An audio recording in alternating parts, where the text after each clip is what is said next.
Let us all strive to be worthy of your window centenary.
நம் அனைவரையும் life divine பயில்வதற்காக இந்த Google meet இணையதளத்தின் மூலம் ஒன்றிணைத்து இந்த அரிய வாய்ப்பினை நமக்கு அருளியுள்ள பகவானுக்கும் ஸ்ரீ அன்னைக்கும் நமது நன்றியையும் வணக்கத்தையும் அவர்களது பொற்பாதங்களில் சமர்ப்பிப்போம். தருணத்தில் நம் மனதில் எழும் ஒவ்வொரு எண்ணத்தையும், இங்கு நாம் பேசும் ஒவ்வொரு வார்த்தையையும் அவர்களுக்கு காணிக்கையாக சமர்ப்பிப்போம். அனைவருக்கும் மாலை வணக்கம். லைஃப் டிவைன் புக் 2 சாப்டர் 1 பார்த்துட்டு இருக்கிறோம். Indeterminates, CosmicDeterminations and Indeterminable. இதனுடைய தலைப்பு அதுதான்.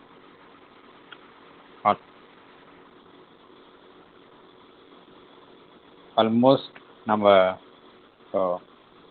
கன்க்ளூடிங் பேராகிராஃப்ஸ் வந்துட்டோம். ஒரு 2-3 பேராகிராஃபில் இந்த சாப்டர், இது வந்து ஒரு நெடிய சாப்டர், இது முடிவுக்கு வருகின்றது. இந்த சாப்டரில் ஏற்கனவே பார்த்தோம். இந்த சாப்டர்னுடைய முக்கால்வாசி பாகம் வந்து பகவான் வந்து எது குறித்து விளக்கி உள்ளார் என்றால் இந்த பிரபஞ்சம், அதில் உள்ள அமைப்புகள் எல்லாமே காஸ்மிக் டிட்டர்மினேஷன்ஸ், தீர்மானிக்கப்பட்டவை. அதனுடைய முந்தைய நிலையான தீர்மானிக்கப்படாத நிலை இன்டிட்டர்மினேட்ஸ் அவ்வாறு இருந்தாலும், எது தீர்மானிக்கப்பட்ட இந்த சிருஷ்டியை உருவாக்குகின்றது என்றால், உள்ளே ஏற்கனவே இரக்கம் கொண்டுள்ள அந்த உணர்வு நிலை, இன்வால்வ்டு கான்சியஸ்னஸ், அது ஏற்கனவே இரக்கம் கொண்டுள்ள நிலையில் இருக்கின்றது. அதுதான் மெல்ல மெல்ல வெளிப்பட்டு இந்த பிரபஞ்சத்தில் அனைத்து சிருஷ்டிகளுக்குள்ளும் அதுதான் இருக்கின்றது. ஆகையால் இந்த பிரபஞ்சம் என்பது it is a manifestation of divine consciousness, ஒரு இறை பேருணர்வின் வெளிப்பாடு. ஒவ்வொரு அமைப்பு, இயக்கம், தோற்றம் இதனுள்ளும் எது இருக்கின்றது என்றால், there is a secret consciousness involved in it. ஒரு மறைமுகமாக மறைந்துள்ள ஒரு உணர்வு நிலை இருக்கின்றது அனைத்தினுள்ளும். ஆகையால் இந்த பிரபஞ்சம் என்பது ஒரு விபத்தோ, ஒரு தற்காலிகமான ஒரு நிகழ்வோ, ஒரு நிர்பந்தத்தின்பால் ஏற்பட்ட ஒரு அமைப்போ, இல்லை ஒரு மாய தோற்றமோ கிடையாது. இந்த பிரபஞ்சம் என்பது உண்மை. எப்படி இறைவன் பரம்பொருள் உண்மையோ, அதே போல இந்த பிரபஞ்சம், அதில் உள்ள அமைப்புகள் எல்லாமே அந்த பரம்பொருளினுடைய ஒரு வெளிப்பாடு, இதுவும் உண்மை. இந்த கருத்து தான் பகவான் கூறியுள்ளார். இந்த கருத்தை வந்து நம்ம உணர வேண்டுமென்றால், இந்த உண்மையை நாம் உணர வேண்டுமென்றால், நாம் மனம் என்கின்ற அந்த மேற்புற அமைப்பில் இருக்கின்ற வரைக்கும் நமக்கு இந்த உண்மை வந்து புலப்படுவது இல்லை. ஏனென்றால் மனம் என்பது ஒரு வரையறைக்குட்பட்டுள்ள ஒரு உணர்வு நிலையில் செயல்படுவது. Mind functions in a limited consciousness. அதனால் நாம் அனைவருமே மனம் என்கின்ற அமைப்பிற்குள் தான் இருக்கின்றோம். அதனால் தான் இந்த உண்மையை நாம் உணர்வது இல்லை. இந்த உண்மையை எப்பொழுது ஒருவர் உணர முடியும் என்றால், மனம், அதனையும் கடந்த நிலையான அந்த மேல் மனம், ஓவர் மைண்ட், அதனையும் கடந்த நிலையான அந்த சூப்பர் மைண்ட், சூப்ராமெண்டல் லெவல்ல தான் வந்து இந்த உண்மையை ஒரு மனிதன் உணர முடியும். ஏனென்றால் அந்த நிலையில்தான் இந்த பரம்பொருளுக்கும்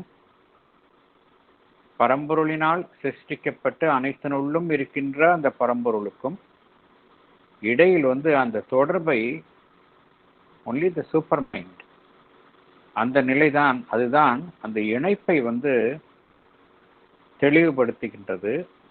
அந்த நிலையில் இருந்து பார்க்கும் பொழுதுதான் இந்த டிசென்ட், இந்த அசென்ட், இரக்கம், ஏற்றம், இவை இரண்டுமே புலப்படுகின்றது. அந்த நிலையிலிருந்து பார்க்கும் பொழுது ஸ்பிரிட் அண்ட் மேட்டர், மெய்ப்பொருள், சடப்பொருள், இவை இரண்டுமே வெவ்வேறாக தெரிவதில்லை. இரண்டுமே ஒரே பொருளின் இரு முனைகளாகத்தான் தெரிகின்றது. இந்த கருத்தை தான் பகவான் இந்த சாப்டர்ல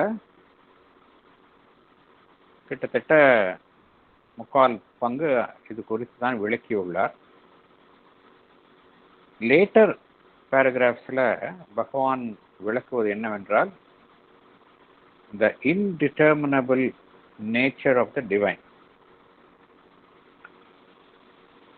பரம்பொருளை குறித்து நாம் பேசும் பொழுது எவ்வாறு பரம்பொருளை வர்ணிக்கின்றார்கள் என்றால், அதை இன்டிட்டர்மினபிள்.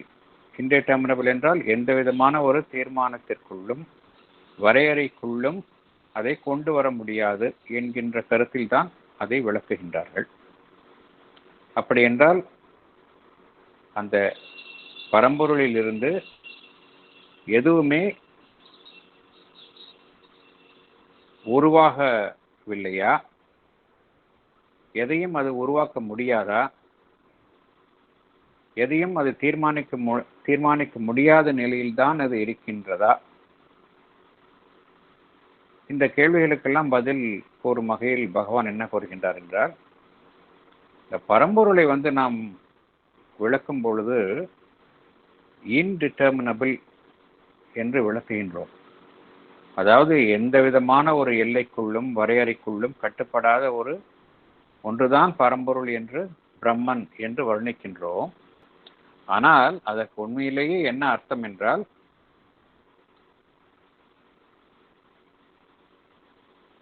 அதனிலிருந்து தீர்மானிக்கப்பட்ட எந்த அமைப்புக்குள்ளும் அது கட்டுப்படாது, அதுதான் அர்த்தம். ஆகையால் பரம்பொருள்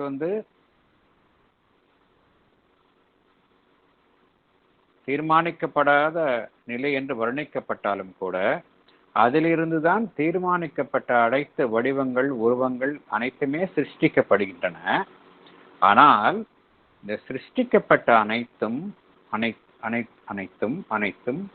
இல்லை, சிருஷ்டிக்கப்பட்ட வடிவங்கள், சிருஷ்டிக்கப்பட்ட இயக்கங்கள், இவை எவையிலுமே இந்த பரம்பொருள் தன்னை கட்டுப்படுத்திக் கொள்ளாது. It is beyond all the determined things.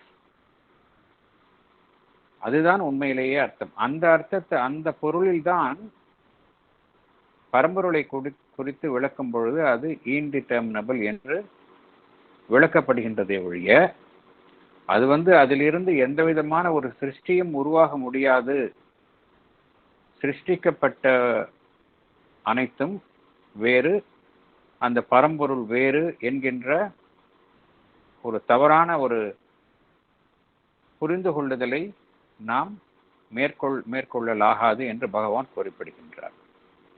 Indeterminable என்றால் பரம்பொருள், அதிலிருந்து தான் அனைத்துமே தீர்மானிக்கப்படுகின்றன. ஆனால் தீர்மானிக்கப்பட்ட எந்த அமைப்புக்குள்ளும் அது தன்னை கட்டுப்படுத்தி கொள்ளாது.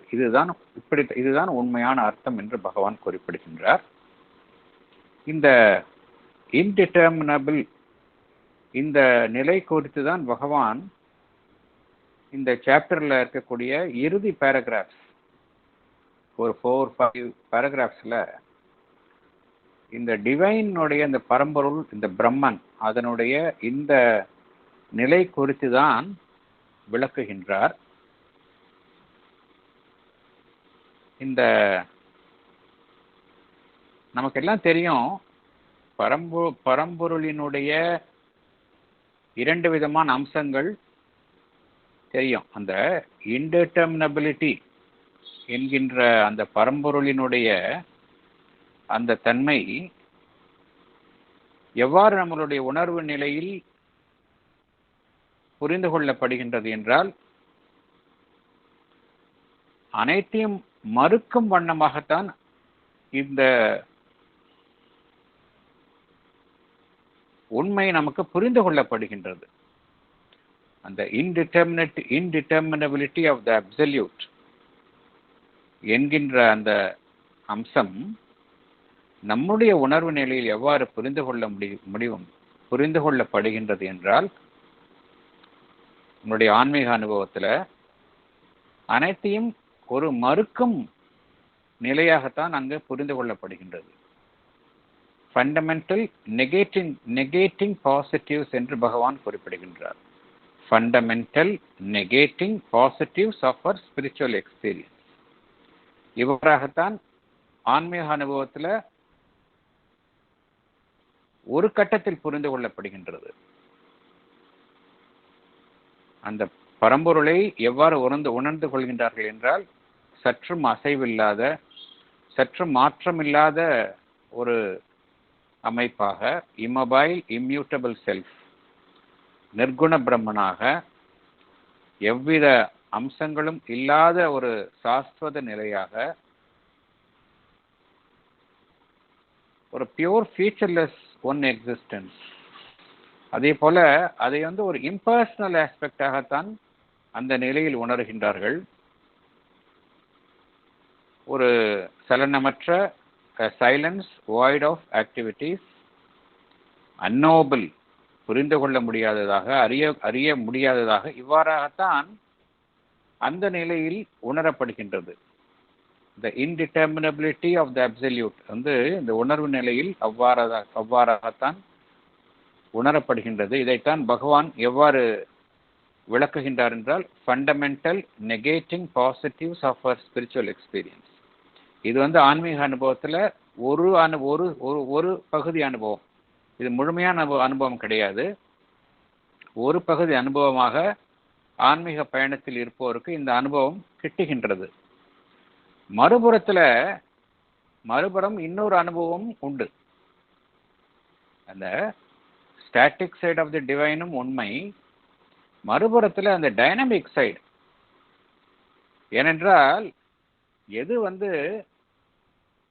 ஒரு எல்லாவற்றிற்கும் மேலுள்ள ஒரு அறுதி நிலையாக இருக்கின்றதோ, அதுதான் அனைத்து தோற்றத்திற்கும், அனைத்து சிருஷ்டிக்கும் சாரமாகவும் மூலமாகவும் அமைகின்றது. It is the essence and source of all determinations.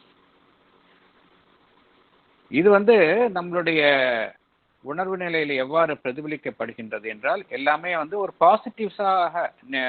Positive ஆஸ்பெக்ட்ஸாக நாம் உணர்கின்றோம். எல்லாமே Sarguna aspects, fundamental affirming positives என்று பகவான் குறிப்பிடுகின்றார்.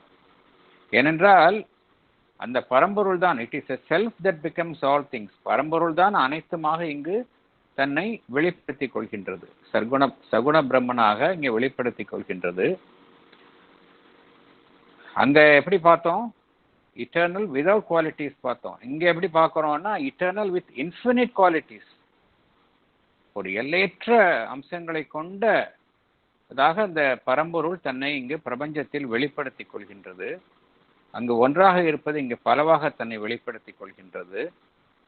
ஏனென்றால் அதுதான் அனைத்திற்கும் மூலமாகவும் அடிப்படையாகவும், it is a source and foundation of all persons and personalities என்று பகவான் விளக்குகின்றார். It's a lord of all creation. அதே போல it is a master of all works and creation என்று ஆக்ஷன் என்று பகவான் குறிப்பிடுகின்றார். இது பரம்பொருளினுடைய மற்றொரு நிலை, பாசிட்டிவ் ஸ்டேட்.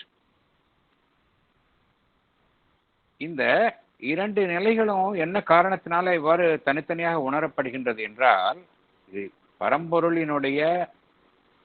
என்பது ஒரே அம்சத்தை கொண்டதுதான். ஆனால் ஒருவருடைய ஆன்மீக அனுபவத்தில் அவர் எந்த நிலையில்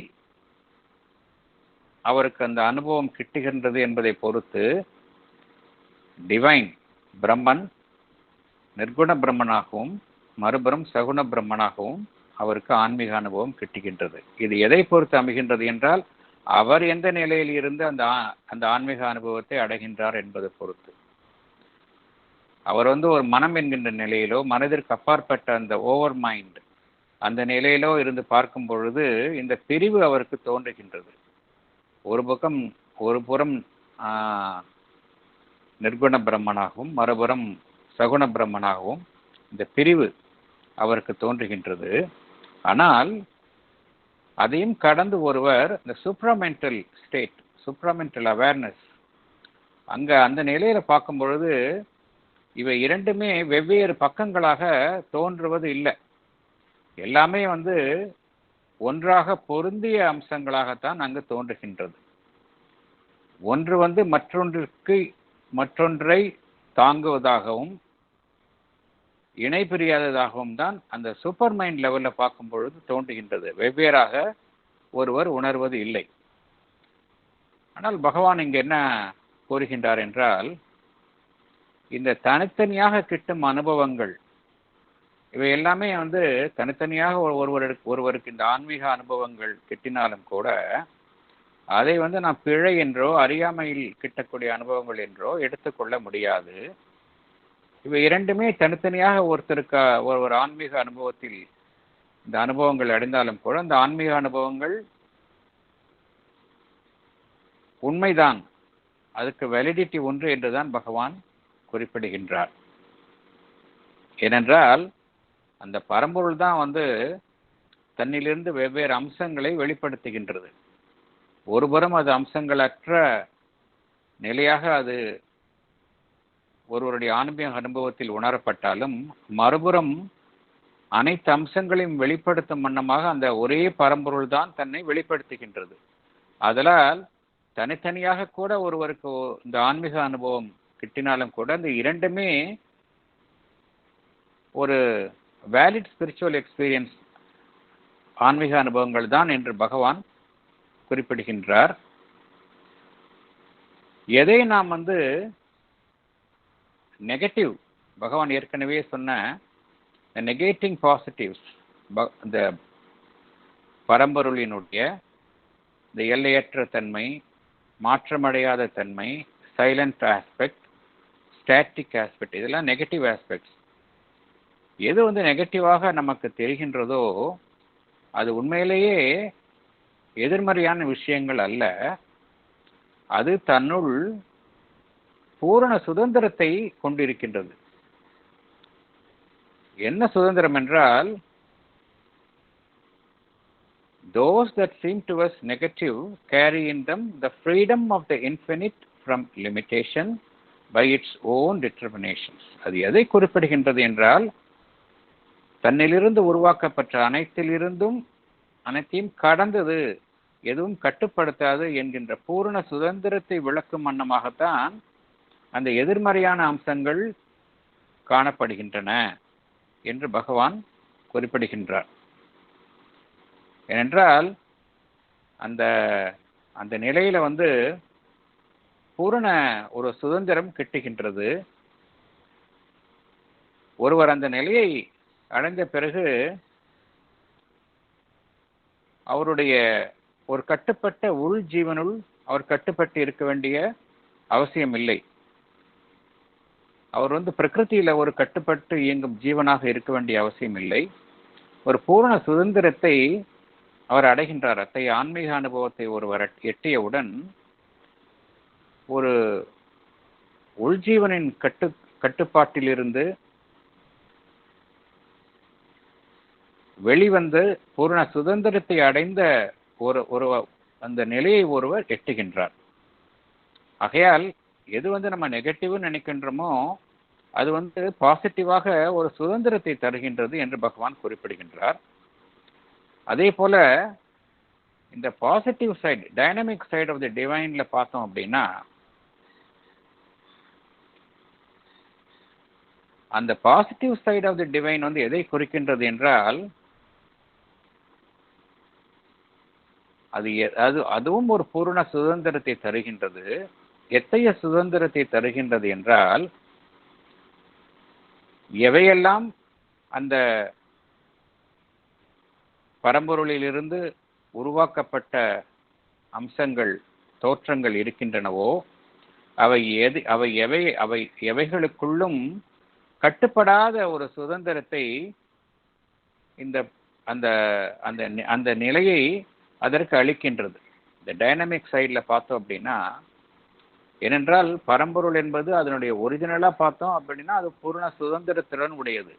எந்த விதமான, அதுதான் இந்த இன்டிட்டர்மினபிள் ஸ்டேட் அப்படிங்கிறது. இந்த இன்டிட்டர்மினபிள் ஸ்டேட்டுங்க அப்படிங்கிறது எத்தகைய சுதந்திரத்தை அந்த இறை பேருணர்வுக்கு தருகின்றது என்றால், அது என்னதான் இந்த உலகத்தில் பல்வேறு சிருஷ்டிகளையும் தன்னால் தீர்மானிக்கப்பட்ட அமைப்புகளையும் உருவாக்கினாலும் கூட அவை எவைகளுக்குள்ளும் அது கட்டுப்பட்டு இருப்பது இல்லை. அத்தகைய சுதந்திரத்தை அது தன்னுள்ளே இயற்கையாகவே கொண்டதாக இருக்கின்றது என்று பகவான் கூறுகின்றார். அது மாத்திரமல்ல, அது எவையெல்லாம் அந்த பரம்பொருளினால் தோற்றுவிக்கப்பட்டிருக்கின்றதோ, சிருஷ்டிக்கப்பட்டிருக்கின்றதோ, அவைகளிலிருந்து தன்னை விலக்கிக் கொள்ளவும் முடியும். விலக்கிக் கொண்டு வேறொரு சிருஷ்டியையும் அது உருவாக்க முடியும். இந்த தன்மைதான்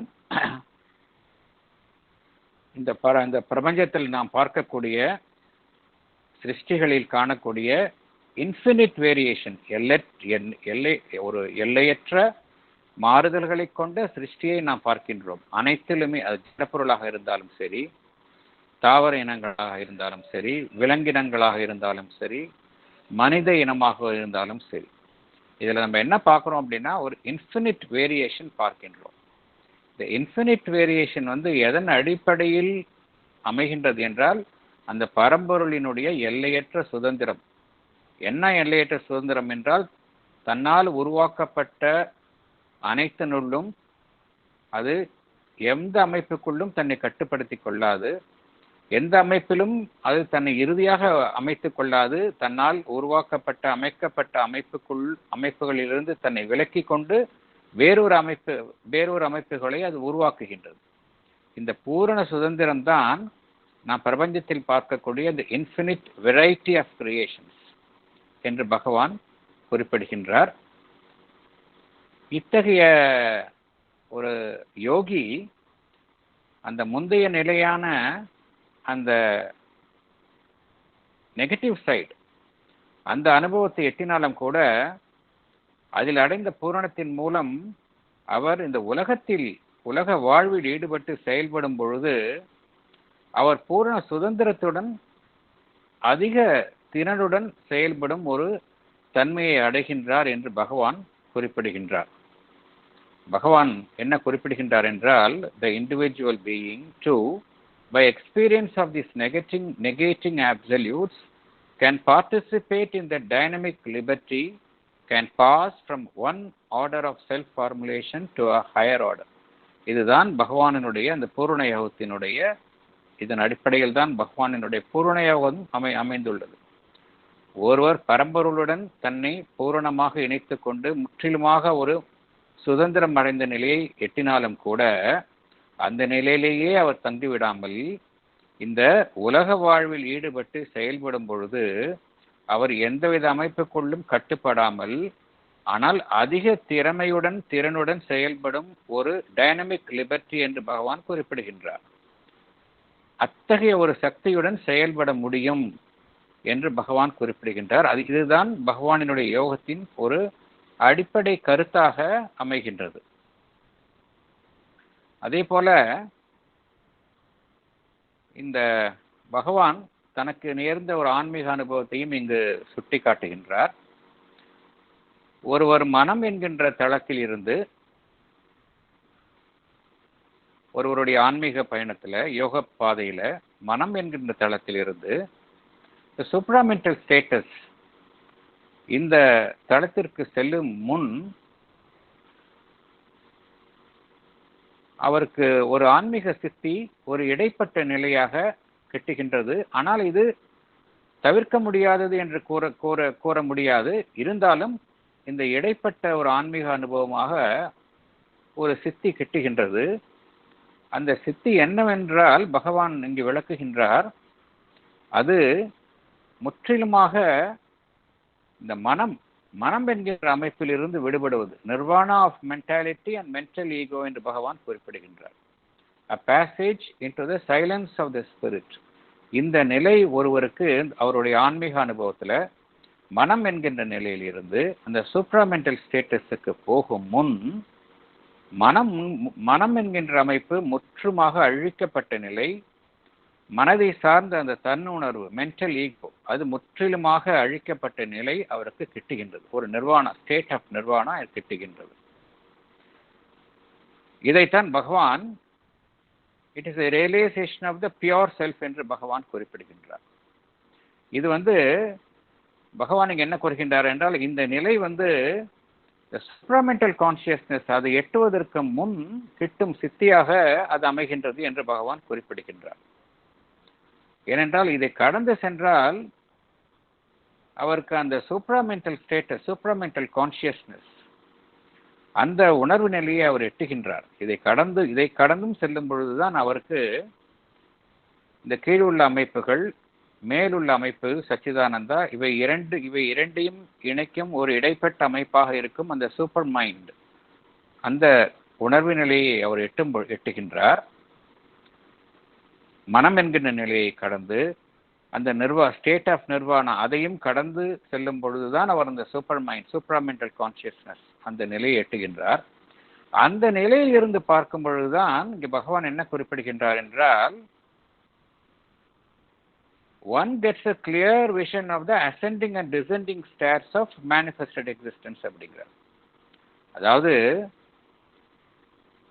இந்த மேல் நோக்கி எழும் அந்த படிநிலைகள், அதே போல அந்த பரம்பொருளிலிருந்து கீழ் நோக்கி இறங்கும் படிநிலைகள், இந்த இரண்டு நிலைகளையுமே ஒருவர் அந்த சூப்பர் மைண்ட்ல இருந்து பார்க்கும் பொழுதுதான் அவருக்கு இந்த இரண்டு நிலைகளையுமே பார்க்க முடிகின்றது.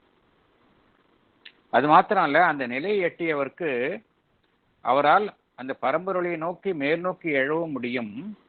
அந்த பரம்பொருளின் மூலமாக கிடைத்த அனுபவத்தை வைத்துக்கொண்டு இந்த உலகத்தில் கீழிறங்கி செயல்படவும் முடியும். இதுதான் பகவான் அடைந்த சக்தி. இதைத்தான் பகவான் இதனுடைய பகவானுடைய அடைந்த சக்தியினுடைய அடிப்படை கருத்தை தான் பகவான் இங்கு விளக்குகின்றார். ஏன் ஒருவர் அந்த சூப்ராமெண்டல் ஸ்டேட்டஸ் அந்த நிலைக்கு செல்ல வேண்டும் என்றால், அவரால் அந்த நிலையில் சென்ற பிறகு அந்த பரம்பொருளையும் அடைய முடியும்.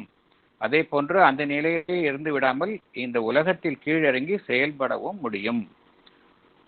பகவான் இங்க என்ன அவருடைய அழகான வார்த்தைகளிலே பார்த்தோம் அப்படின்னா,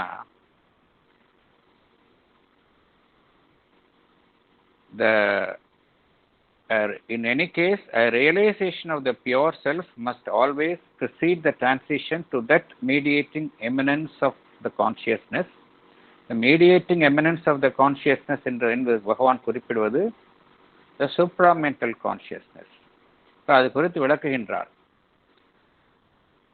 Mediating eminence of the consciousness from which a clear vision of the ascending and descending stairs of manifested existence is commanded. மேலெழும் படிநிலைகள், அதில் இறைவனிலிருந்து கீழிறங்கும் படிநிலைகள், இவை இரண்டை குறித்த ஒரு தரிசனம் அவருக்கு தெளிவாக அங்கு கிட்டுகின்றது. commanded, and the possession of the free power of ascent and descent becomes a spiritual prerogative. இந்த நிலையில் சூப்பர் மைண்ட்ல இருக்கும்பொழுதுதான் ஒருத்தருக்கு அந்த டிவைனோடையும் இணைய முடியும். அதே போல இந்த மேனிஃபெஸ்டட் வேர்ல்டு அதனுடனும் இணைந்து செயல்பட முடியும். அப்பொழுதுதான் தெய்வீக வாழ்க்கை என்பது இங்கு சாத்தியமாகும். அது இந்த அமைப்பு இல்லாவிடில், இந்த வசதி இல்லாவிடில் இங்கு தெய்வீக வாழ்வு என்பது சாத்தியம் இல்லை. இதை நாம் தெளிவாக புரிந்து கொள்ள வேண்டும்.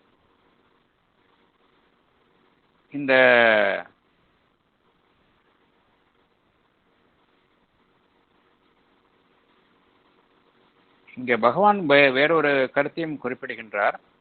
என்ன குறிப்பிடுகின்றார் என்றால், இந்த மனதினுடைய ஒரு குறைபாட்டை விளக்குகின்றார். மனம் என்ன செய்கின்றது என்றால், இறைவனுடைய ஒரு அம்சத்தை மாத்திரம் அதனுடன் மாத்திரம் தன்னை அடையாளப்படுத்தி கொண்டு மற்ற அம்சங்களை அது விலக்கி பார்க்கிறது. இது மனதினுடைய குறைபாடு என்று பகவான் குறிப்பிடுகின்றார். Exclusive experience of the divine, இது மனதினுடைய குறைபாடு. ஆனால் இந்த ஒரு மனிதனுக்கு இந்த ஆன்மீக அனுபவம் எந்த தளத்தில் முழுமை பெறுகின்றது என்றால், அவர் மனதை கடந்து அந்த சூப்பர் மைண்ட் அந்த நிலையில் போகும் பொழுதுதான் அவருக்கு இந்த அனுபவத்தினுடைய முழுமை கெட்டுகின்றது. ஏனென்றால் அந்த சூப்பர் மைண்ட் ஸ்டேட்டஸ்ல தான் அந்த யூனிட்டி ஆஃப் ஆல் அப்படின்னா என்ன அர்த்தம் அப்படின்னா, டிவைனும் அதிலிருந்து உருவாக்கப்பட்ட அந்த மல்டிபிள் கிரியேஷன்ஸ், இவை இரண்டுமே ஒன்று என்கின்ற அந்த யூனிட்டி, இது சூப்பர் மைண்ட் லெவல்ல தான் இருக்கு. இந்த சூப்பராமெண்டல் லெவல்ல எப்படி இருக்கின்றது என்றால், you feel the intimate presence of the unity. அந்த ஒருமை என்பது ஒரு நெருக்கமான ஒரு சாநித்தியமாக அங்கு உணரப்படுகின்றது. The intimate presence of that unity is there even within the completest grasp of each thing அப்படிங்கிறார். சூப்பர் மைண்ட்ல ஒரு பொருளை குறித்த கம்ப்ளீட்டா அதில் மூழ்கி இருந்தாலும் கூட, ஆனால் அந்த பொருளும் வந்து இறைவனிலிருந்து வேறுபட்ட அம்சம் இல்லை என்கின்ற அந்த சென்ஸ் ஆஃப் யூனிட்டி அது அங்கு பூரணமாக ஒரு நெருக்கமான சாநித்தியமாக உணரப்படுகின்றது என்று பகவான் குறிப்பிடுகின்றார். அதனால அந்த affirmative aspects of the divine அது வந்து அங்கு மறுக்கப்படுவதில்லை. சூப்பர்மெண்டல் ஸ்டேட்டஸ்ல இந்த affirmative negative aspects of the divine, இந்த அப்சல்யூட், ஸ்டாட்டிக், இம்யூட்டபிள், அந்த ஆஸ்பெக்ட்ஸையும் சூப்பர் மைண்ட் உணர்கின்றது. அதே போல affirmative aspects, dynamic sides of the divine அதுவும் அங்கு உணரப்படுகின்றது. இவை இரண்டுமே ஒன்றாகத்தான் அந்த சூப்பர் மைண்டில் உணரப்படுகின்றது என்று பகவான் குறிப்பிடுகின்றார். ஆனால் இந்த வெவ்வேறு நிலைகளில் இந்த உண்மை வெவ்வேறு விதமாக உணரப்படுகின்றது. சூப்பர் மைண்ட்ல ஒரு நெருக்கமான ஒரு உண்மையாக அது உணரப்படுகின்றது. ஆனால் அதற்கு கீழ் உள்ள இந்த ஓவர் மைண்ட்ல பார்த்தோம் அப்படின்னா, மேலோட்டமாக பார்க்கும் பொழுது அது வந்து அந்த பிரிவு இருக்கின்றது. டிவைனுக்கும் இந்த கிரியேட்டட் வேர்ல்டுக்கும் இரண்டுக்கும் இடையில அங்கே டிவிஷன் இருக்கின்றது. இருந்தாலும் இந்த ஓவர் மென்டல் பிளேன்ல பார்த்தோம் அப்படின்னா யூனிட்டி என்பது அடித்தளமாக இருக்கின்றது. It is in the base. அங்கு யூனிட்டி வந்து அடித்தளமாக எது இருக்கின்றது என்றால், ஓவர் மைண்ட்ல வந்து இந்த ஓவர் மைண்ட் ஸ்டேட்டஸ்ல யூனிட்டி என்பது அடித்தளத்தில் இருக்கின்றது. அதற்கும் கீழ் உள்ள நிலையில மைண்ட் என்கின்ற நிலையில பார்த்தோம் அப்படின்னா completely last in the surface அப்படிங்கிறார் பகவான். நம்மளுடைய மனதின் மேற்புறத்துல கம்ப்ளீட்டா வந்து அந்த யூனிட்டி என்பது நாம் வந்து மேற்புறத்தில் தான் வாழ்கின்றோம், மனதினுடைய மேற்பரப்பில் தான் வாழ்கின்றோம். அதனால the aspect of unity is lost on the surface என்று பகவான் குறிப்பிடுகின்றார்.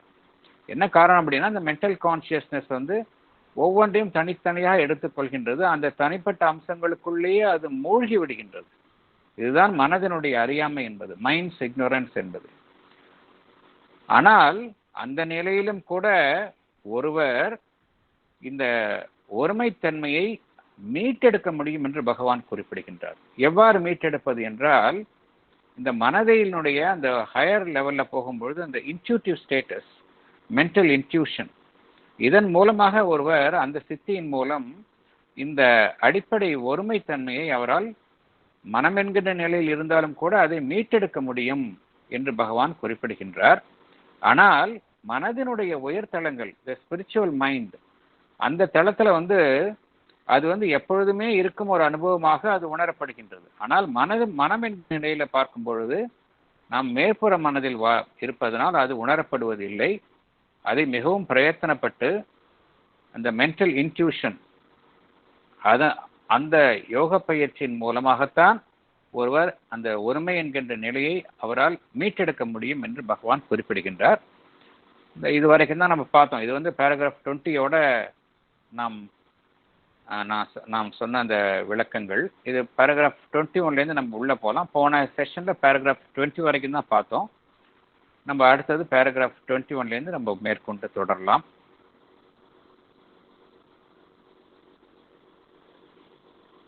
படிக்கிறீங்களா sir Sundar sir? Yes sir. Paragraph 21.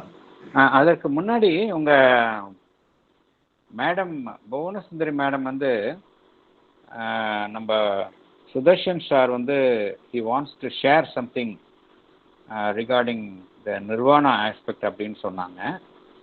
Sudarshan sir இருக்கிறாரான்னு தெரியல எனக்கு. சுதர்ஷன் சார், புவனசுந்தரி மேடம் இருக்காங்களா?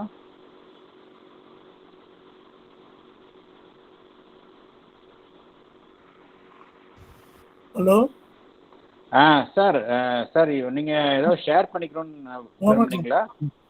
From Mother's Agenda 1962. படிங்க sir please. There are 3 paragraphs are there. I am reading the first paragraph. Okay. Because a day or two ago, I don't remember exactly, is rather fleeting but very interesting. I went through such a moment while walking in my room. It lasted while I was out on the balcony too. Suddenly, a kind of absolute certainty that I knew nothing. There was no I at all. That one knew nothing. One. There was no one. There was only dot dot dot. One could not know. I had to use words. One could not know. There was nothing to know. It is totally hopeless.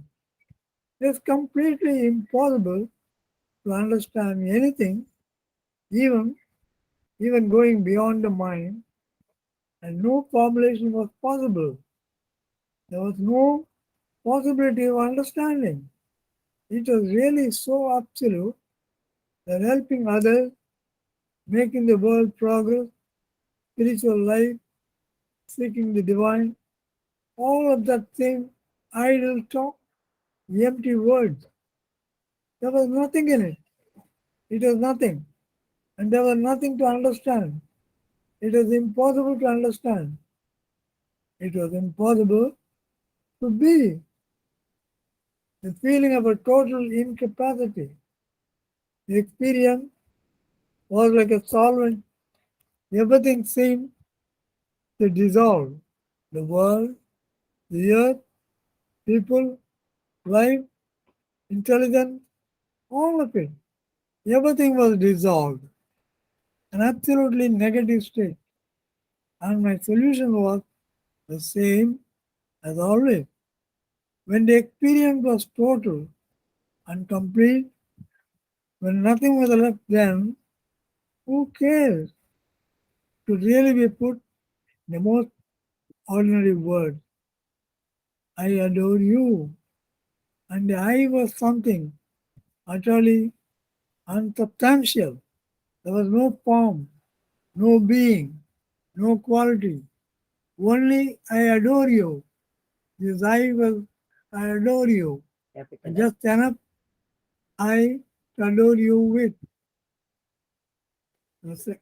From that moment, From that moment on, there was an inexpressible sweetness, and within the sweetness, a voice so sweet and harmonious too. There was a sound, but no word. Yet it held a perfectly clear meaning for me, like very precise words. You have just had the most creative moment. Oh, really? Well, that's fine. After that laughing, I rang down the curtain, and it ended in an ineffable smile, like perhaps the very origin of humor, a sort of annihilation, an annihilation of everything, and then you have just had your most creative moment, so I laughed. That's all. There was nothing else to do. the second part goes like this. I can have that experience at any moment whatsoever. 1 second of concentration, stepping back from action, and it's bliss. And when I don't step back, then it's something like an eternal omnipotence geared to action and entirely upheld and englobed by that, that THAT capital. This power geared to action is the first manifestation of that capital T. That's what manifests first when that begins to exist consciously. Mother places her palms together and without separating them, turns her hands from side to side as if to show two faces of the same thing. So it's indissoluble. It is not two things, not even two aspects, because it isn't an aspect at all. Words are idiotic, embellistic, meaningless. The experience is renewable at will, one single thing in its essence, innumerable in its expression, and apparently increasing in power. I have experienced this at will in every possible circumstance, including physically fainting. I told you the other day. It is called fainting, but I didn't lose consciousness for a minute. Not for 1 minute did I physically lose consciousness. And behind it all, witnessing everything, was this experience. And finally, and the experience is renewable, renewable, renewable. I have only to make a slight inner movement, and there it is. Ultimately, looking at it like any idiot who thinks himself intelligent, one could say, this must be why the Lord created the universe, for the joy of this you, capital Y. If you understand something, congratulations. So the joy of manifestation is to become you. She finishes like that. Thank you.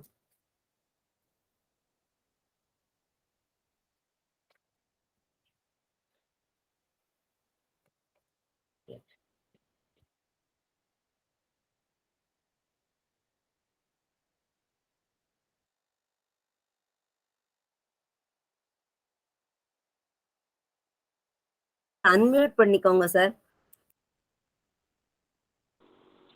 Thank you madam, thank you. Exactly நீங்கள் படித்தது ஃபுல்லாகவே பகவான் இங்கே paragraph 20ல் சொல்லக்கூடிய அந்த டிவைனுடைய 2 aspects, ரெண்டுமே பிரிக்க முடியாத ஆஸ்பெக்ட்ஸு. ஒன்று வந்து அந்த நெகட்டிவ் ஆஸ்பெக்ட். அந்த நெகட்டிவ் ஆஸ்பெக்ட்ஸில் தான் வந்து ஒருத்தருக்கு வந்து கம்ப்ளீட்டாக வந்து மைண்ட் வந்து டிசால்வ் ஆகிடுது, almost in a complete state of nirvana. அங்கே அந்த ஸ்டேட்டஸையும் மதர் வந்து அங்கே எக்ஸ்பீரியன்ஸ் பண்ணுறாங்க. இங்கே அடுத்தது வந்து அந்த டைனமிக் சைடும் அவங்க எக்ஸ்பீரியன்ஸ் பண்ணுறாங்க. எக்ஸ்பீரியன்ஸ் பண்ணிட்டு என்ன சொல்கிறாங்க அப்படின்னா, அந்த ரெண்டுமே பிரிக்க முடியாதது அப்படிங்கிறாங்க. வேர்ட்ஸ் தான் வந்து ரொம்ப இன்அடிக்குவேட்டாக இருக்குது. எப்படி 2 கையும் சேர்த்துட்டு ஒன்றா ஆக்ட் பண்ணுதோ அப்படி தான் ஆக்ட் பண்ணுது. இந்த கிரியேஷன்ஸ் மேனிஃபெஸ்டேஷன் நடக்குது. பட் ரெண்டையும் பிரிக்க முடியாது அப்படிங்கிறாங்க. பட் அட் வில் அவங்களால வந்து நெகட்டிவ் அந்த எக்ஸ்பீரியன்ஸும் அடைய முடியும், இந்த பாசிட்டிவாகவும் அவங்களால ஆக்ட் பண்ண முடியும். At will she can bring that அந்த சைலண்ட் இன்ஆக்டிவ் செல்ஃபோட அவங்களால அந்த செல்ஃபையும் எக்ஸ்பீரியன்ஸ் பண்ண முடியும், டிவைனுடைய அதர் சைடையும் அவங்களால அட் வில் எக்ஸ்பீரியன்ஸ் பண்ண முடியும். எக்ஸாக்ட்லி இந்த இந்த இந்த பகவான் இங்கே சொல்லக்கூடிய இந்த கருத்தை, பகவானுடைய கருத்து எல்லாமே அவருடைய நேரடி அனுபவங்கள். அந்த அனுபவத்தை அப்படியே அங்க விளக்குறாங்க. மதர் அவங்களுடைய ஓன் எக்ஸ்பீரியன்ஸை சொல்றாங்க. இங்க பகவான் கூறக்கூடிய அனைத்துமே வந்து இங்க அவங்க விளக்குறாங்க இல்லையா? இந்த இதுல விளக்குகின்றார்ல, பகவான் விளக்குகின்றார்ல, என்ன சொல்றாங்க, பகவான் என்ன கூறுகின்றார் என்றால், இங்க வந்து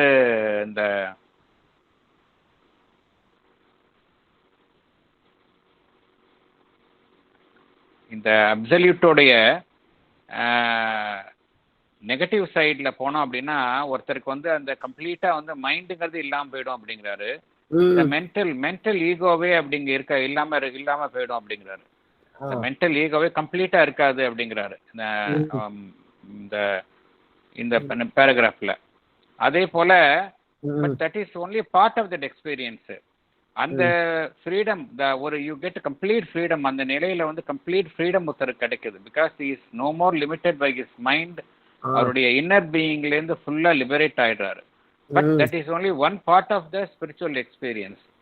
அந்த அனுபவத்தின் கூடவே பாசிட்டிவ் சைடு, இந்த மேனிஃபெஸ்டட் சைடு, பாசிட்டிவ் சைடில் வந்து அவர் ஆக்ட் பண்ணும்பொழுது he can act with more freedom. அந்த கருத்தை தான் பகவான் இங்கே பகவான் வந்து பேராகிராஃப் 20ல் விளக்குகின்றார். இந்த எப்படி வந்து ஒருத்தருக்கு வந்து இடைப்பட்ட அனுபவமாக அது கெட்டினாலும் கூட அந்த அனுபவத்திலேயே நிற்காம அவர் வந்து ஆக்ட் பண்ணும்பொழுது he can act with more force and power. Dynamic சைடில் ஆக்ட் பண்ண முடியும். இரண்டுமே வெவ்வேறான அம்சங்கள் கிடையாது அப்படிங்கிறது தான் பகவான் விளக்குகின்றார். இந்த கருத்தை தான் இதை வந்து அன்னை வந்து அந்த அந்த அந்த இதில் வந்து பார்த்தோம் அப்படின்னா அது வந்து அனுபவமாக அவங்க உணர்றாங்க. மதர் வந்து நேரடி அனுபவமாகவே உணர்றாங்க. அது என்ன சொல்கிறாங்க, அட் வில் அவங்களுக்கு வந்து அந்த அனுபவத்தை எட்ட முடியும். அந்த நெகட்டிவ் சைடையும் அவங்களால அட் வில் அவங்களால எட்ட முடியும், பாசிட்டிவ் சைட்லையும் ஆக்ட் பண்ண முடியும் அப்படிங்கிறாங்க. இங்கே பகவான் கூறக்கூடிய கருத்துக்கள் தான் அங்கு அன்னையினால் நேரடி அனுபவமாக விளக்கப்படுகின்றது. அந்த எக்ஸ்பீரியன்ஸ் அவங்க வந்து ஸ்வீட்னஸ் ஸ்வீட்னஸ் ஸ்வீட்னஸ்னு சொல்றாங்க. அத ஆமா ஆமா அந்த நிர்வாணிக் ஸ்டேஜையும் வந்து அவ்வளவு ஸ்வீட்டா இருக்கு அப்படின்னு சொல்லிட்டு சொல்றாங்க. சோ ஆமா ஆமா அதான் இங்க பகவான் சொல்றாருல்ல, அதாவது at the stage when from the mental it has to move towards its supramental status, one most liberatingly helpful, if not indispensable experience that may intervene is the entry into a total nirvana of mentality and mental ego, a passage into the silence of the spirit. அதனால அது வந்து ரொம்ப அற்புதமான அனுபவமாகத்தான் இருக்கும். அதனால தான் அங்கே தங்கிடுறாங்க, majority அங்கே தங்கிடுறாங்க. they don't want to, why should they participate in the suffering of the world? once அதை அங்க அந்த நிலையை எட்டியவுடன் அவங்களுக்கு ஏன் majority most of the people they stay in that experience and they say and they are not willing to participate in the world. Why should they subject themselves to the suffering and இந்த உலகத்துல துன்பத்திலையும் அதுலயும் ஏன் அவங்க உழல வேணும் இல்லையா? But Sri Aurobindo says that is not the end. அது மாதிரி பண்ணும்பொழுது the world remains as it is, whereas அந்த தனி மனிதனுக்கு தான் அந்த முக்தி கிடைக்கிறது ஒழிய the world is not benefited by them அப்படிங்கிறார். the world remains untransformed அப்படிங்கிறார். அந்த ஸ்டேட்ல இருந்தோம் அப்படின்னா வாட் ஹேப்பன்ஸ் இஸ் தட் அந்த தனிப்பட்ட மனிதரை பொறுத்த வரைக்கும் அந்த முக்தி, இந்த லிபரேஷன் எல்லாமே கிடைக்குது. ஆனால் the world remains as it is அப்படிங்கிறார். சார் இந்த adoration of the divine mother opening லைன்ஸே இதுதானே சார் டிஸ்கிரைப் பண்றது? ஆமா அதே தான் கம்ப்ளீட்டா அடரேஷன் ஆஃப் டிவைன் மதர்ல அந்த ஃபர்ஸ்ட் போர்ஷன் அதுதானே வருது. அது அதுக்கப்புறம் அடுத்த பேஜ்ல வரும் பொழுது அது is the spiritual fount of truth அப்படின்னு சொல்லிட்டு சொல்றாரு. அதையும் சொல்றாரு இல்லையா? ஆமா ஆமா இந்த நிலை வந்து ஸ்பிரிச்சுவல் ட்ரூத் எவ்ரிபடி அண்டர்கோஸ் அப்படின்ட்டு சொல்றாரு. அது ஆமா எது வந்து அந்த நிர்வாணிக் ஸ்டேட் ஒன்றுமில்லாத நிலைன்னு நம்ம நினைக்கிறோமோ அதுதான் வந்து it is a foundation and source of all determinations. அதாவது இந்த சாப்டர்ல பார்த்தோம்னா பகவான் டிவைனுடைய இன்டிட்டர்மினபிள் ஸ்டேட்டை தான் விளக்குகின்றார். இன்டிட்டர்மினபிள் ஸ்டேட்னா அது வந்து கம்ப்ளீட்டா அந்த இடத்துல ஒண்ணுமே இல்லாத போல நிலையில இருக்கின்றது.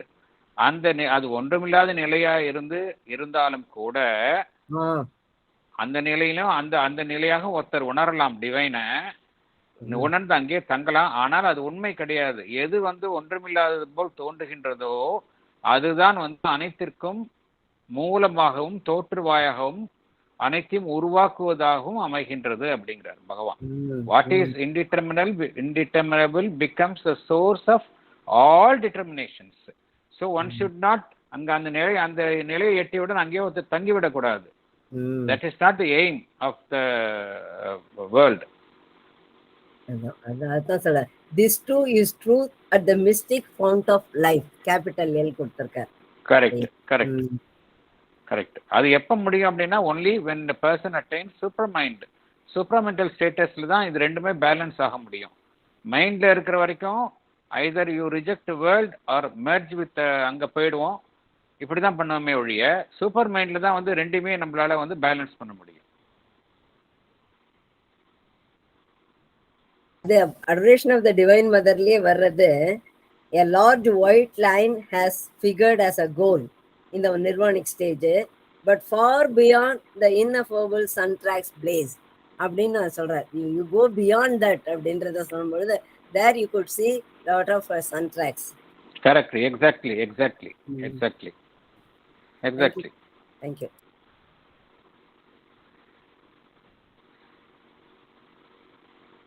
Paragraph 21 போலாம் sir. Yes sir. Paragraph 21.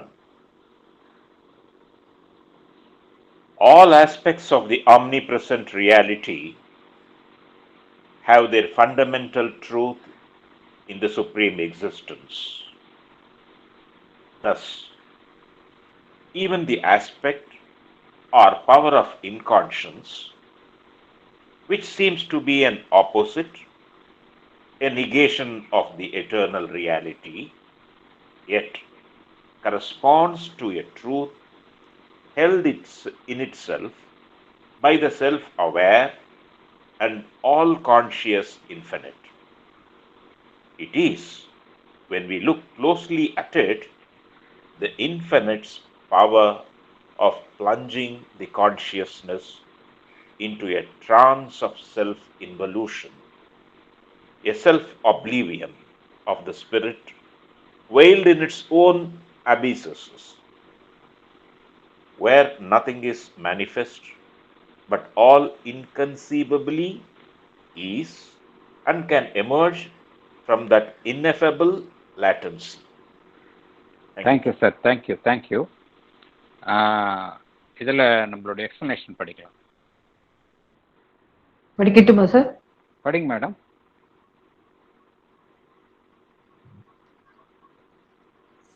The omnipresent reality has many aspects. The material, vital, mental, overmental, supramental, the superconscient, the inconscient, are all its aspects only. All aspects of omnipresent reality have their fundamental truth in the supreme existence. The inconscient seems to be an opposite to us, a negation of the eternal reality. Even the aspect or power of inconscience corresponds to a truth held in itself by the self-aware and all-conscious infinite. What is the aspect of power of inconscience? When we look closely at it, it is the infinity's power of plugging the consciousness into a trance of self-evolution. It is the self-involution. Self-involution. It is the self-oblivion, that is disappearing oneself of the spirit, veiled in its own abysses, a deep, immeasurable space. In this abyss, nothing is manifest, but all is inconceivably there. All can emerge from that ineffable latency.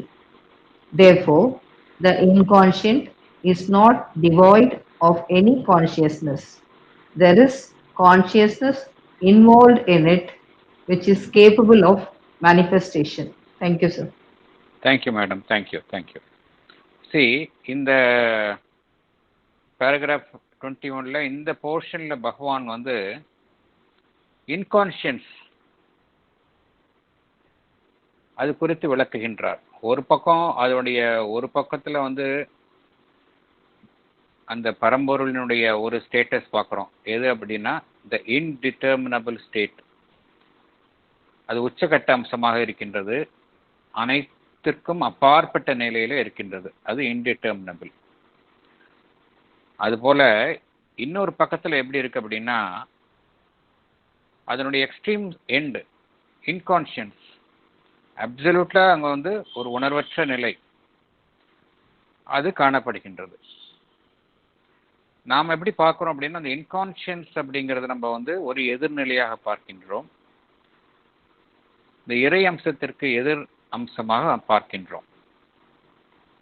ஆனால் பகவான் என்ன கூறுகின்றார் என்றால், எது இந்த பிரபஞ்சத்தில் உண்மை அப்படின்னா அந்த பிரபஞ்சம், அதற்கு அப்பாற்பட்டுள்ள நிலை, அனைத்தினுள்ளும் பின்னால் இருக்கக்கூடிய உண்மை எது அப்படின்னா எங்கும் நிறைந்துள்ள அந்த மெய்மை, ஆம்னி பிரசன்ட் ரியாலிட்டி, அதுதான் உண்மை. இந்த ஆம்னி பிரசன்ட் ரியாலிட்டி அப்படி அதுக்கு தான் பகவான் இந்த ஆம்னி பிரசன்ட் ரியாலிட்டி அப்படிங்கிற ஒரு ஹெட்டிங்கில் ஒரு சாப்டரே வந்து 4வது சாப்டராக படித்தோம். ஃபஸ்ட்டு சாப்டர் வந்து த ஹியூமன் ஆஸ்பிரேஷன் படித்தோம்.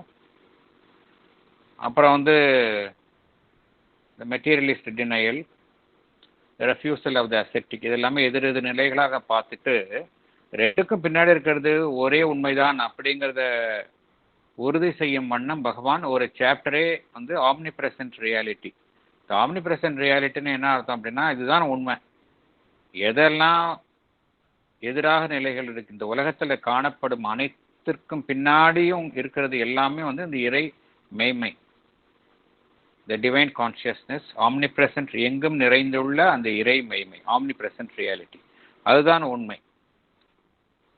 இந்த இந்த உலகத்தில் நம்ம பார்க்குறோம், ஜடப்பொருளை பார்க்குறோம், லைஃப் ஃபார்ம்ஸ் பார்க்குறோம், மனுஷனை பார்க்குறோம், மனிதனுடைய மனோநிலையை பார்க்குறோம், மென்டல் கான்சியஸ்னஸ், மனிதனை கடந்த நிலைகளையும் பார்க்குறோம், ஓவர் மைண்ட், சூப்ராமென்டல், சூப்பர் கான்ஷியன்ஸ் எல்லாம் பார்க்குறோம். அப்புறம் இன்கான்ஷியன்ட் ஸ்டேஜஸையும் பார்க்குறோம். இதெல்லாம் வெவ்வேறு அம்சங்களா? இதற்கும் இறைவனுடைய வெவ்வேறு அம்சம்,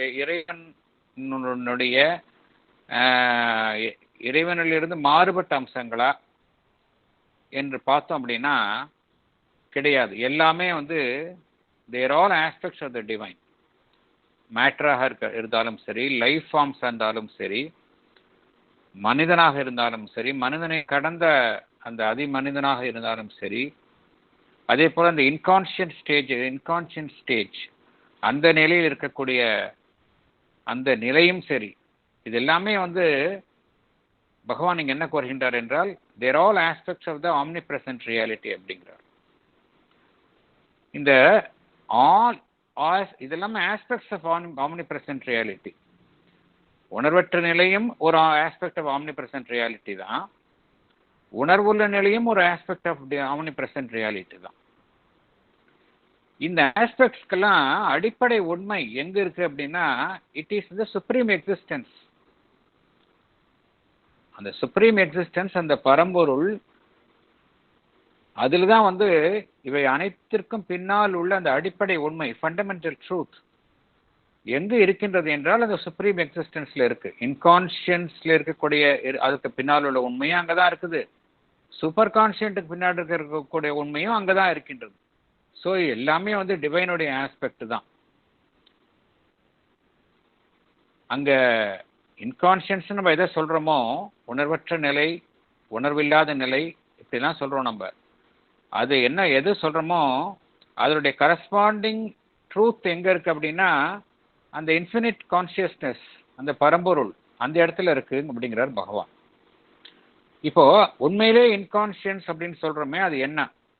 what is the aspect of and or power of inconscience? உண்மையிலே இன்கான்ஷியன்ஸ் என்பது என்ன? அதை நம்ம தெளிவாக புரிஞ்சுக்கணும். அதுக்கு பகவான் என்ன கூறுகின்றார் என்றால், இந்த இன்கான்ஷியன்ஸ் அப்படிங்கிறது எதை காட்டுது அப்படின்னா, அந்த பரம்பொருளினுடைய எல்லையற்ற சக்தியை காட்டுகின்றது. பரம்பொருளினுடைய எல்லையற்ற சக்தி எந்த நிலையில், எந்த அந்த அந்த சக்தியின் எந்த அம்சத்தை காட்டுகின்றது என்றால், அது தன்னுடைய உணர்வு நிலையை ஒரு ஆழ்ந்த உறக்கத்தில் தன்னை அமிழ்த்துக் கொள்ளும் அந்த சக்தியை காட்டுகின்றது என்று பகவான் குறிப்பிடுகின்றார். when the inconscience அப்படிங்கிறது என்ன அப்படின்னா, it is the infinity's power of plunging the consciousness into a trance of self involution. அந்த பரம்பொருளினுடைய சக்தி என்ன செய்கின்றது? தன்னை முற்றிலும் ஒரு உணர்வற்ற ஆழ்ந்த மயக்கத்தில், உறக்கத்தில் தன்னை அமிழ்த்திக் கொள்கின்றது. அந்த சக்தியை தான் அது காட்டுகின்றதே ஒழிய, ஒரு உணர்வற்ற நிலை என்பது இறை சக்திக்கு எதிரான சக்தி கிடையாது. அதுவும் ஒரு இறைவனுடைய சக்தி என்று பகவான் பகவான் குறிப்பிடுகின்றார்.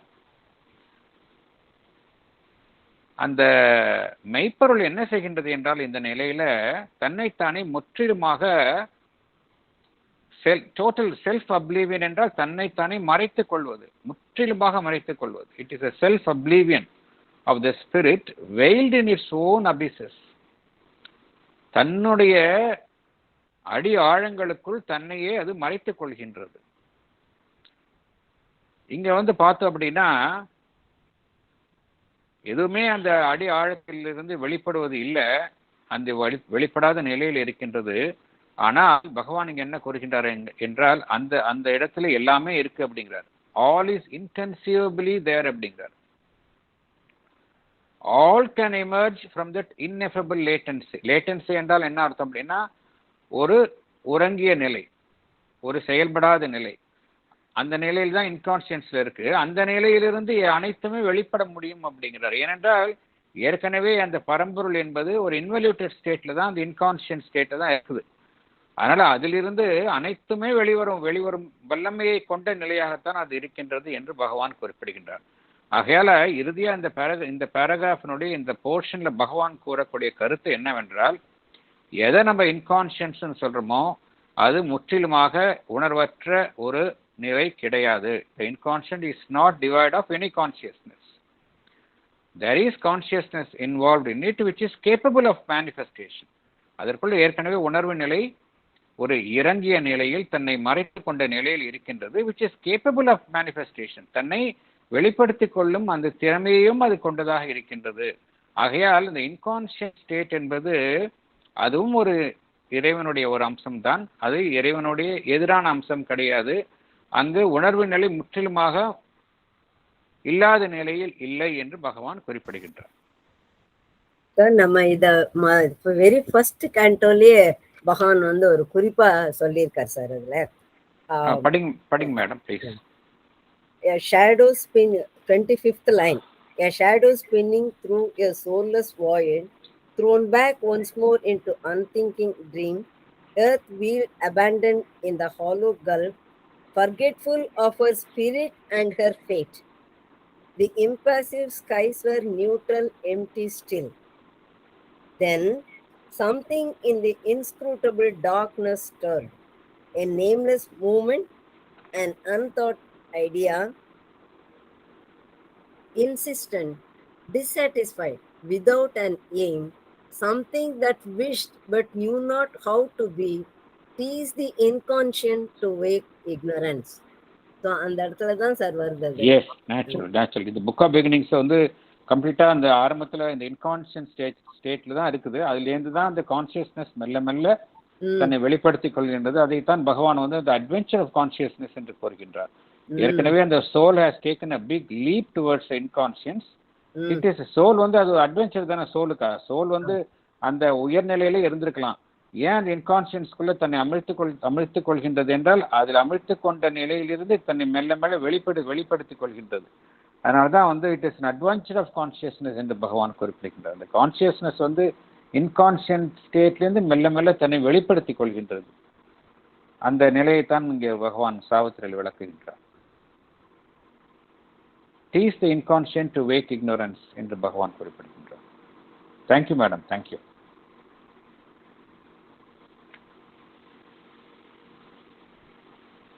நெக்ஸ்ட் பார்ட் போலாம் நம்ம. In the heights of spirit, this state of cosmic or infinite trance sleep appears to our cognition as a luminous, uttermost superconscience.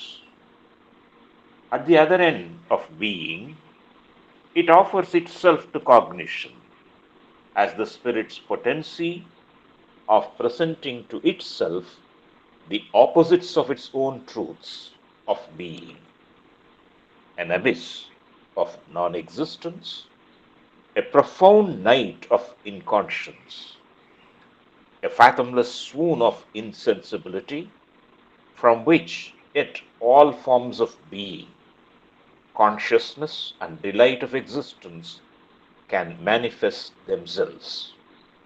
But they appear in limited terms, in slowly emerging and increasing self-formulations, even in contrary terms of themselves.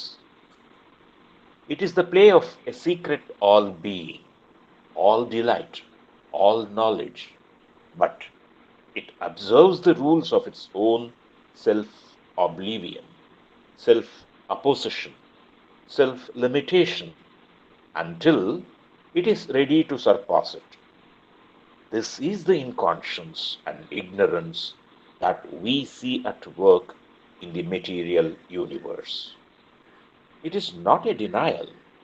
It is one term, one formula of the infinite and eternal existence. Thank you sir, thank you. Thank you. Thank you. Explanation last 2 sentences marvelous sir. Last 2 sentences ரொம்ப marvelous-ஆ இருக்கு sir. ஆமா ஆமா, marvellous.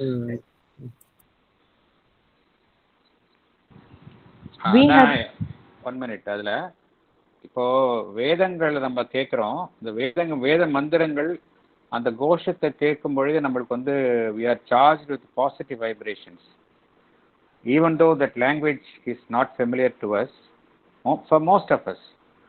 இந்த வேத மந்திரங்களை கேட்கும் பொழுது we become the vibrations, we become engrossed and it's so surcharging and energizing. அதே போல தான் லைஃப் டிவைன். ஏன்னா லைஃப் டிவைன் வந்து நான் வந்து பகவானே கூறியிருக்கிறார் என்னன்னா, it is not a philosophy. அவருடைய டைரக்ட் விஷன் அண்ட் எக்ஸ்பீரியன்ஸ் தான் அவர் லைஃப் டிவைன் அதனுடைய இங்கே வெளிப்படுத்தியிருக்கிறாரு. பட் எப்படி வேதங்களில் வந்து அதை வந்து ஒரு ஸ்கிரிப்சராக அங்கே வந்து டெக்ஸ்டாக அவங்க வந்து வேர்சஸாக வெளிப்படுத்தியிருக்கிறாங்களோ, பகவானுடைய அகதரிசனத்தை இங்கே ப்ரோஸ் ஃபார்மில் நம்ம புரிஞ்சுக்கிற மாதிரி intellect to the level of intellect is expressed. இருந்தாலும் கூட அந்த வேத மந்திரத்தை கேட்டால் என்ன பவர் நமக்கு கிடைக்கின்றதோ அவ்வளோ நமக்கு லைஃப் டிவைன் இந்த படிக்கும் பொழுதும் சரி, சாவித்திரி படிக்கும் பொழுதும் சரி நமக்கு கிடைக்கின்றது. என்ன காரணம் அப்படின்னா, இது எல்லாமே வந்து சைலண்ட் மைண்டில் பகவான் எழுதியது. டைரக்ட் அவர் கண்ட அந்த தெய்வ தரிசனத்தை அது வந்து வார்த்தை ரூபத்தில் மந்திரமாக, இது மந்திரங்கள் தான். பகவானுடைய எழுத்துக்கள் எல்லாம் இங்கிலீஷில் இருந்தாலும் கூட எல்லாமே ஒவ்வொரு வார்த்தையுமே ஒவ்வொரு மந்திரம் தான்.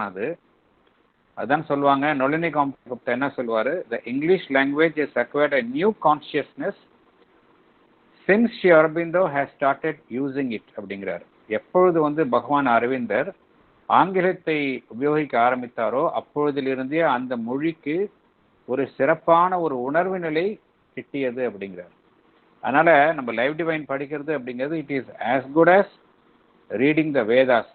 அங்கே என்ன நமக்கு வந்து ஒரு இது கிடைக்குதோ அதே இது, ஈவன் தோ இது இங்கிலீஷில் இருக்கலாம், ப்ரோஸில் இருந்தாலும் கூட the same power is there in his words. அதாவது மேடம் சொன்ன மாதிரி அந்த ஒவ்வொரு வார்த்தையுமே நமக்கு வந்து ரொம்ப ஒரு சக்தி பொருந்தியதாக நாம் உணர்கின்றோம்.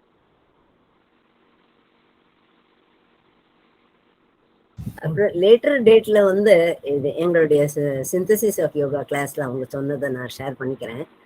லேட்டர் டேஸ்ல தட் இஸ் ஆஃப்டர் 1946 சாவித்ரியோட வேற ப்ரோஸ் வந்து மதர் வந்து லைஃப் டிவைனை எடுத்து திருப்பி கரெக்டட் ஒர்க்லாம் பண்ண சொல்லும் பொழுது பகவான் வந்து இந்த பொயட்ரிக் லெவலுக்கு வந்ததுக்கு அப்புறம் என்னால் ப்ரோஸுக்குள்ள போக முடியல அப்படின்னு சொல்லிட்டு அதை வந்து லைஃப் டிவைனை வந்து அவ்வளவா அவர் எடுத்து செய்யலையாம். கேட்டா அந்த பொயட்ரி லெவலுக்கு நான் உயர்ந்து போயிட்டேன், என்னால கீழே வந்து ப்ரோஸ் லெவலுக்கு வர முடியாது அப்படின்னு சொல்லி சொன்னாராம்.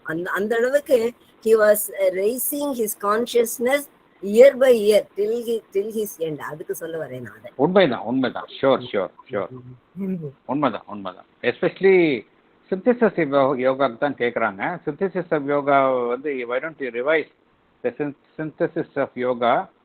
சிந்தசிஸ் ஆஃப் யோகாவில் வந்து மதர் வர்றதுக்கு முன்னாடி எழுதுனதால இந்த மதருடைய ஆஸ்பெக்ட், மதருடைய இந்த யோகத்தில் மதருடைய ரோலை வந்து இன்கார்பரேட் பண்ணி எழுதலாமே அப்படின்னு சஜஸ்ட் பண்ணுறாங்க. அப்போதான் சொல்கிறாரு, ஒன்ஸ் சாவித்திரி எழுத ஆரம்பித்த பிறகு அந்த பின்னாடி நான் எழுதின அந்த லெவலுக்கு போக முடியல அப்படிங்கிறாரு. Is not able to go back to that level of consciousness அப்படிங்கிறாரு. But inge worthwhile to read the publisher's notes, sir. The Life Divine. I will quickly read through that. Yeah, please. It is very appropriate here. The Life Divine first appeared serially in the monthly review Arya between August 1914 and January 1919. Each installment was written immediately before its publication. In 1939 and 1940, Sri Aurobindo revised the Life Divine for book publication. That's the point I want to highlight. He has revised it. 1939 and 1940. அதுக்கப்புறம் இன்னும் டீடைல்டா சொல்லியிருக்காங்க இதுல. The first volume of the revised version consisting of the first 27 chapters of Arya text along with a newly written 28 chapter was published in 1939.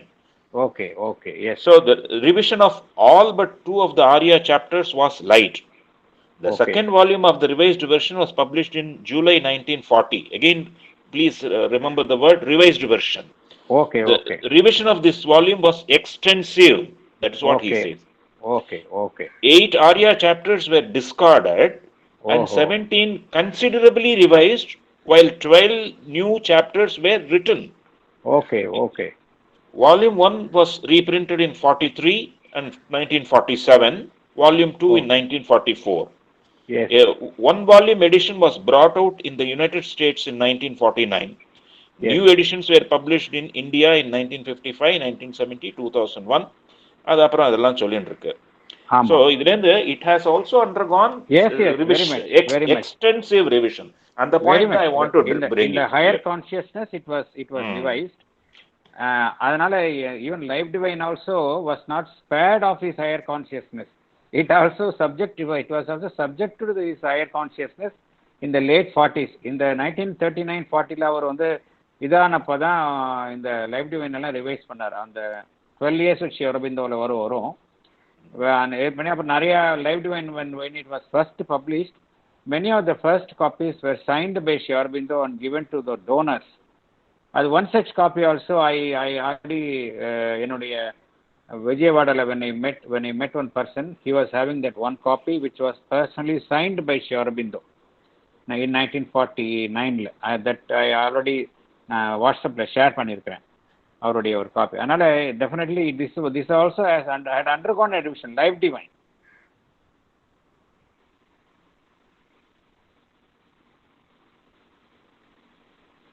Explanation போலாமா? 20.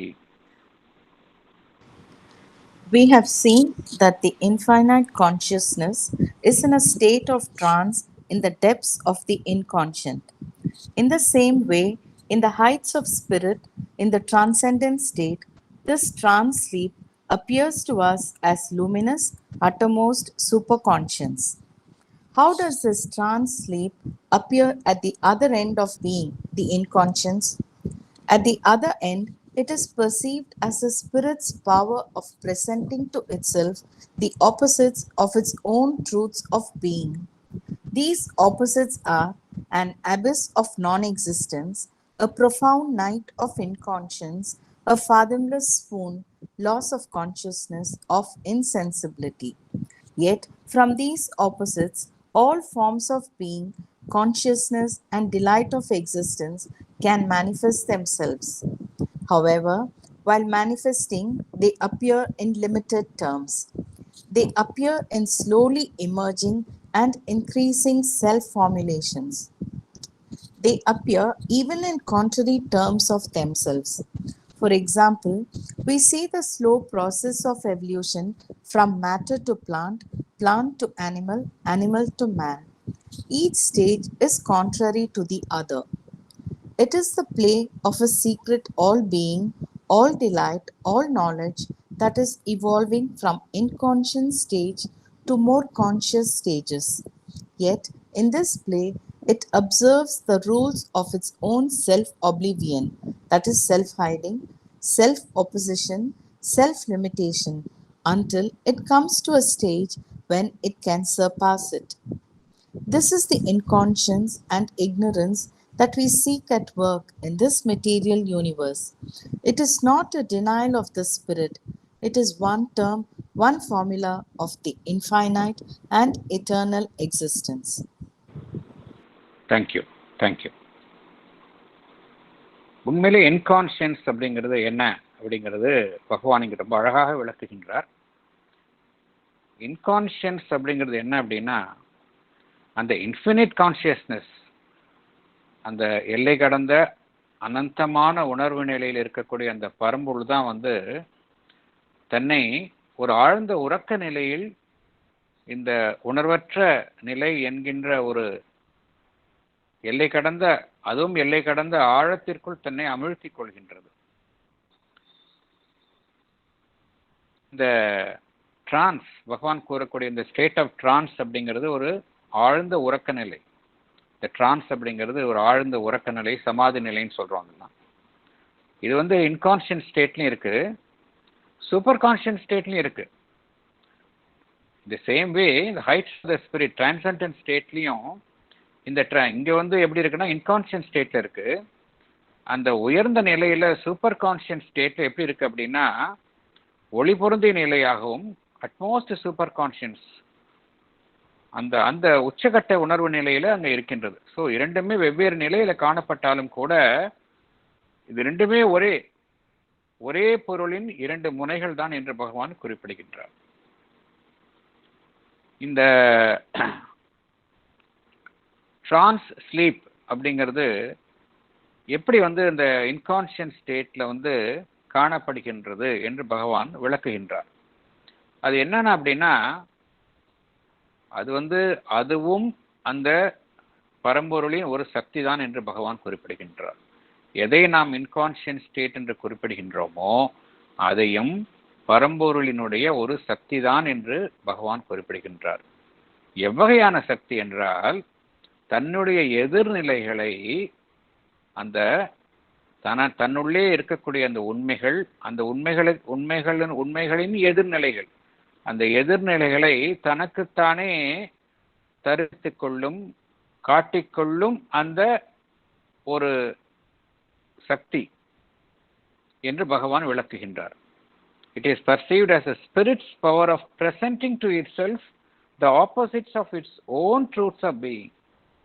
தன்னுடைய எதிர்நிலைகளையே தனக்கு வழங்கிக் கொள்ளும் அந்த சக்தி. இது வந்து சக்தி. அது it is not something negative aspect கிடையாது. தன்னுடைய எதிர்நிலை தனக்குன்னு ஒரு நிலை இருக்கு. அந்த நிலையிலிருந்து ஒரு எதிர்நிலைகளை தானே தோற்றுவித்து அந்த எதிர்நிலைகளையே தனக்கு முன்னால் வழங்கி கொண்டு காட்டிக்கொள்கின்ற அந்த சக்தி என்று பகவான் குறிப்பிடுகின்றார். எதெல்லாம் எதிர்நிலைகள் என்று பகவான் குறிப்பிடுகின்றார் என்றால் அந்த ஒரு பக்கம் வந்து சச்சிதானந்தாவின் பார்க்குறோம். சச்சிதானந்தாவில் ஃபுல்லாகவே இந்த சத் எக்ஸிஸ்டன்ஸ் தான் இருக்கு. ஆனால் இந்த இன்கான்ஷியன்ட்ல என்ன பார்க்குறோம்? It is an abyss of non existence. எதுவுமே இல்லாதது போல ஒன்ற நிலை இருக்கின்றது. It's a profound night of inconscience. Profound night என்றால் ஒரு ஆழ்ந்த இருள் பொருந்திய அந்த நிலை இன்கான்ஷியன்ஸ். அதே போல ஆழம் காண முடியாத அந்த லாஸ் ஆஃப் உணர்வற்ற நிலை, a fathomless swoon of insensibility. swoon என்ன அர்த்தம்னா மயக்க நிலையில் இருக்கிறது. எந்த விதமான ஒரு சென்சஸும் கிடையாது. அவ்வாறாகத்தான் அது உணரப்படுகின்றது. ஆனால் பகவான் என்ன குறிப்பிடுகின்றார் என்றால் இத்தகைய எதிர்நிலைகளில் இருந்துதான் அனைத்து வடிவங்களும் தோன்றுகின்றன, அனைத்து உணர்வு நிலையும் தோன்றுகின்றன, அனைத்து ஆனந்த நிலையிலும் தோன்றுகின்றன. அதாவது சச்சிதானந்தா. பகவான் குறிப்பிடுவது இத்தகைய நிலையில் இருந்தான் all forms of being, consciousness and delight of existence. Satchidananda. இது எதிலிருந்து வருகின்றது என்றால் எது வந்து இதை வழங்கக்கூடிய நிலையில் இருக்கின்றது என்றால் அந்த இன்கான்ஷியன்ஸ். எதை நாம் இன்கான்ஷியன்ட் என்று கூறுகின்றோமோ அந்த நிலையிலிருந்து தான் தோன்றுகின்றது சச்சிதானந்தாவின் வெளிப்பாடு என்று பகவான் குறிப்பிடுகின்றார். ஆனால் அவ்வாறு வெளிப்படும் பொழுது கேட்கலாம், அப்படின்னா அந்த நிலையிலிருந்து வெளிப்படும் பொழுது எல்லாமே வந்து பர்ஃபெக்டா வெளிப்படலாமே அப்படின்னு கேட்கலாம். ஆனால் அது கிடையாது. அங்க என்னவோ the rules of the game என்னவோ அந்த ரூல்ஸ் ஆஃப் த கேமுக்கு உட்பட்டு தான் அங்கு செயல்படுகின்றது. It appears in limited terms. முழுவதுமாக சச்சிதானந்தா தன்னை வெளிப்படுத்திக் கொள்வதில்லை. அது லிமிட்டட்ல தான் தன்னை வெளிப்படுத்திக் கொள்கின்றது. பகவான் என்ன கூறுகின்றார்? they appear in slowly emerging and increasing self formulations. எப்படி slowly emerging and increasing self formulations நம்ம பார்த்திருக்கோம். முதல்ல மேட்டராக இருக்கின்றது, சடப்பொருளாக இருக்கின்றது. அதிலிருந்து ஒரு செல் இனங்களாக வருகின்றது. அப்புறம் தாவர இனங்கள், தாவர இனங்கள்ல கொஞ்சம் நல்ல வளர்ச்சி அடைந்த நிலைகள், அப்புறம் விலங்கினங்கள், விலங்கினங்கள்ல ஆரம்ப கட்ட விலங்கினங்கள் உயிர்நிலைகளாக இருக்கின்றன. அப்புறம் நல்ல வளர்ச்சி அடைந்த விலங்கினங்களாக வெளிவருகின்றன. அப்புறம் மனிதன் வருகின்றான். இவ்வாறு இன்க்ரீசிங் செல்ஃப் ஃபார்முலேஷன், அவ்வாறாகத்தான் சச்சிதானந்தா தன்னை வெளிப்படுத்திக் கொள்கின்றது. அது மாத்திரம் இல்ல, ஒரு நிலைக்கும் மற்றொரு நிலைக்கும் எதிரெதிரான நிலைகளை பார்க்கின்றோம் இல்லையா? அந்த ஸ்லோ ப்ராசஸ் ஆஃப் எவல்யூஷன்ல சடப்பொருள் இருக்கின்றது. சடப்பொருளிலிருந்து முற்றிலும் மாறுபட்ட தாவர இனத்தை பார்க்கின்றோம். தாவர இனத்திலிருந்து முற்றிலும் மாறுபட்ட அந்த விலங்கினத்தை பார்க்கின்றோம். விலங்கினத்திலிருந்து முற்றிலும் மாறுபட்ட மனித இனத்தை பார்க்கின்றோம். அதனால ஒவ்வொரு ஸ்டேஜுமே மற்ற அந்த ஸ்டேஜில் இருந்து மாறுபட்ட நிலையில் காணப்படுகின்றன. இதெல்லாமே சச்சிதானந்த வெளிப்பாடு என்று பகவான் குறிப்பிடுகின்றார். பகவான் அழகாக குறிப்பிடுகின்றார். எப்படி குறிப்பிடுகின்றார் என்றால், it is a play of a secret of all being, all delight, all knowledge that is evolving from inconscient stage to a more conscious stages. Bhagavan all being, all delight, all knowledge குறிப்பிடுவதெல்லாம் சச்சிதானந்தா. அது என்ன செய்கின்றது? Inconscious ஸ்டேஜிலிருந்து அதிக உணர்வுள்ள அந்த conscious stages, more conscious stages, அதை நோக்கி பரிணாம வளர்ச்சியின் மெல்ல மெல்ல தன்னை பரிணாம வளர்ச்சியின் மூலமாக தன்னை வெளிப்படுத்திக் கொள்கின்றது. Yet in this play it observes the rules of its own self-oblivion. ஏன்னா அது தன்னுடைய விருப்பத்திற்கு இணங்கியே தன்னை மறைத்து கொண்டுள்ளது. ஆகையால் அந்த விதிகளுக்கு உட்பட்டு தான் அது அங்க தன்னை வெளிப்படுத்திக் கொள்கின்றது. சச்சிதானந்தா இருந்தாலும் கூட அது முழுவதுமாக அதனுடைய ஃபுல் குளோரியில வெளிப்படுத்திக் கொள்வதில்லை. அது மெல்ல மெல்ல தன்னை மறைத்து கொண்டு அந்த இடத்துல என்ன ரூல்ஸ் இருக்கின்றோ, விதி, அங்க அந்த அந்த விளையாட்டிற்கு உட்பட்ட அந்த விதி, அதற்கு உட்பட்ட அந்த விதிக்கு உட்பட்டு தான் மெல்ல மெல்ல தன்னை வெளிப்படுத்திக் கொள்கின்றது. It observes the rules of its own self oblivion, self opposition, self limitation. இது எது வரைக்கும் நடக்கின்றது? until it comes to a stage when it can surpass it. எப்பன்னா சூப்பர் மைண்டில் தான் அது ஃபுல்லாக அது தன்னை வெளிப்படுத்திக் கொள்ள முடியும். அந்த நிலை வரைக்கும் இது மாதிரி ஒரு எதிரெதிரான நிலைகள், அதற்குள்ள வரம்புகள், அதற்கு உட்பட்டு தான் தன்னை வெளிப்படுத்திக் கொள்கின்றது. அதுதான் தற்போது இருக்கக்கூடிய நிலை, இந்த உலகத்தில் இருக்கக்கூடிய நிலை அதுதான். It is a slowly. அதனால தான் நம்ம உலகத்தில் எல்லாமே டிவாலிட்டிஸ் பார்க்குறோம். எல்லாமே டிவாலிட்டிஸ், சஃபரிங், எல்லாமே ஈவில், குட் இருக்குன்னா பேட் இருக்குது, ஈவில், சஃபரிங் எல்லாம் பார்க்கணும். என்ன காரணம்னா இந்த ரூல்ஸ் தான். ஏன் கேட்கலாம், எல்லாமே உலகம் சச்சிதானந்தான் வெளிப்பாடு அப்படின்னா ஏன் இந்த உலகத்துல இவ்வளவு தீமை இருக்கின்றது, பொய்மை இருக்கின்றது, எல்லாமே மரணம் இருக்கின்றது என்று கேட்கலாம். என்ன காரணம் அப்படின்னா, சச்சிதானந்தா தன்னை வெளிப்படுத்தி கொண்டாலும் கூட it has to observe its own rule. அந்த விதிக்கு உட்பட்டு தான் அது தன்னை வெளிப்படுத்தி கொண்டாக வேண்டும். அதனாலதான் இந்த நிலைகள் காணப்படுகின்றன. பகவான் என்ன கூறுகின்றார்? This is the inconscience and ignorance that we see at work in this material universe. இந்த உலகத்தில் நம்ம என்ன பார்க்குறோம்? இக்னோரன்ஸ், இன்கான்ஷியன்ஸ், அதனுடைய வெளிப்பாடுகளாக தான் இவ்வளோ பிரச்சனைகளை பார்க்கின்றோம். என்ன காரணம்? பகவான் கூறக்கூடிய இந்த காரணம் தான்.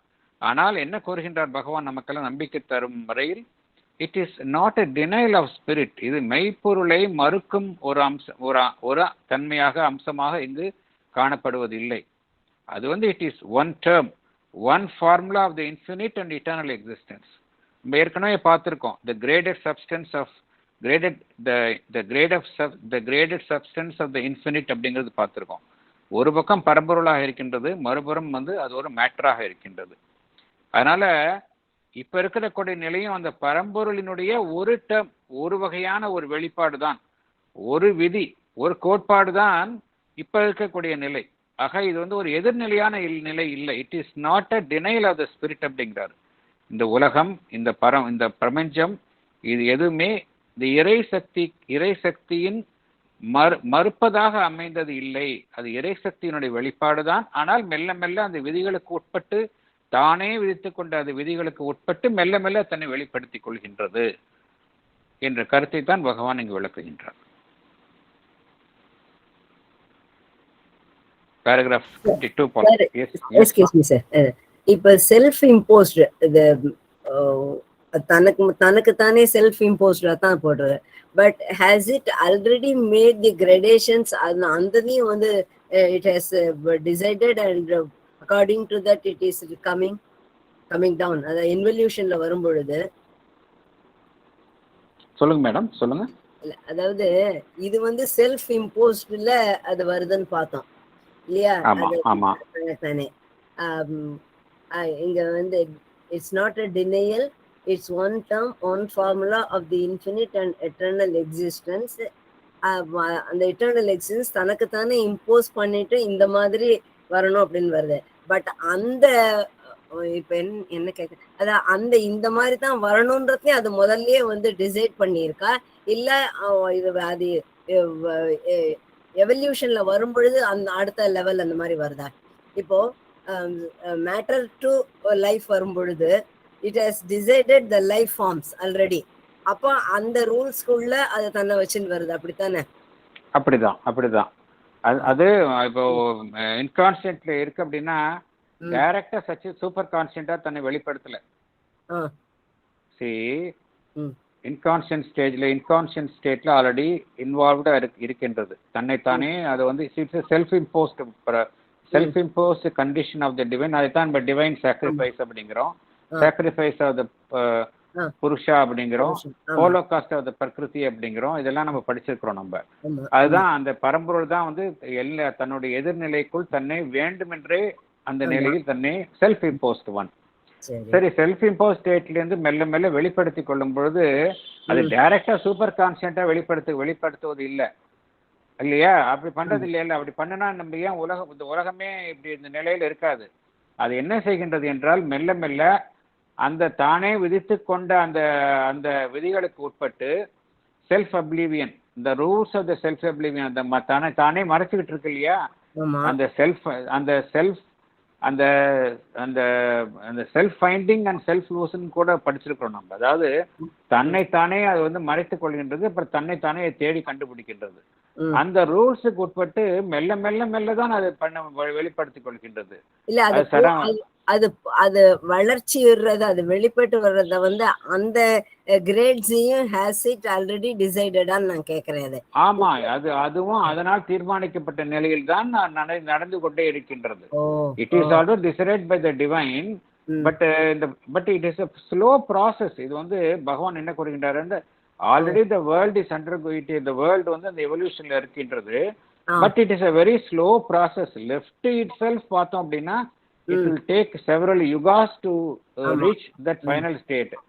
அதை வந்து அதுக்காக நம்ம வந்து இந்த இடைப்பட்ட நிலைங்கிறது ரொம்ப துன்பம் நிறைந்த நிலையாகவும் மனிதனை வந்து வாட்டும் நிலையாகவும் இருக்கின்றது. That is a fact. அது வந்து இறைவன் செயல்பட்டாலும் கூட நம்ம அதனால கஷ்டப்படுறோம் இல்லையா? நம்ம எல்லாருமே கஷ்டப்படுறோம். மெஜாரிட்டி அது உலகத்துல இந்த கண்டிஷன்ல கஷ்டப்படுறோம்.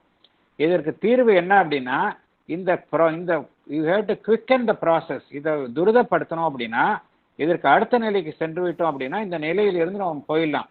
அதற்காகத்தான் பகவான் வந்து அந்த யோகத்தின் மூலமாகவும் இந்த நிலையிலிருந்து அடுத்த நிலைக்கு துரிதமாக செல்வதற்காகவும் தான் அந்த சூப்ராமெண்டல் கான்சியஸ்னஸை உள்ள எர்த் அட்மாஸ்பியர்ல கொண்டு வந்தாங்க. எதுக்காக அப்படின்னா இந்த நிலையிலேயே இருக்காம இந்த ப்ராசஸை குவிக்கன் பண்றதுக்கு, துரிதப்படுத்துறதுக்காக.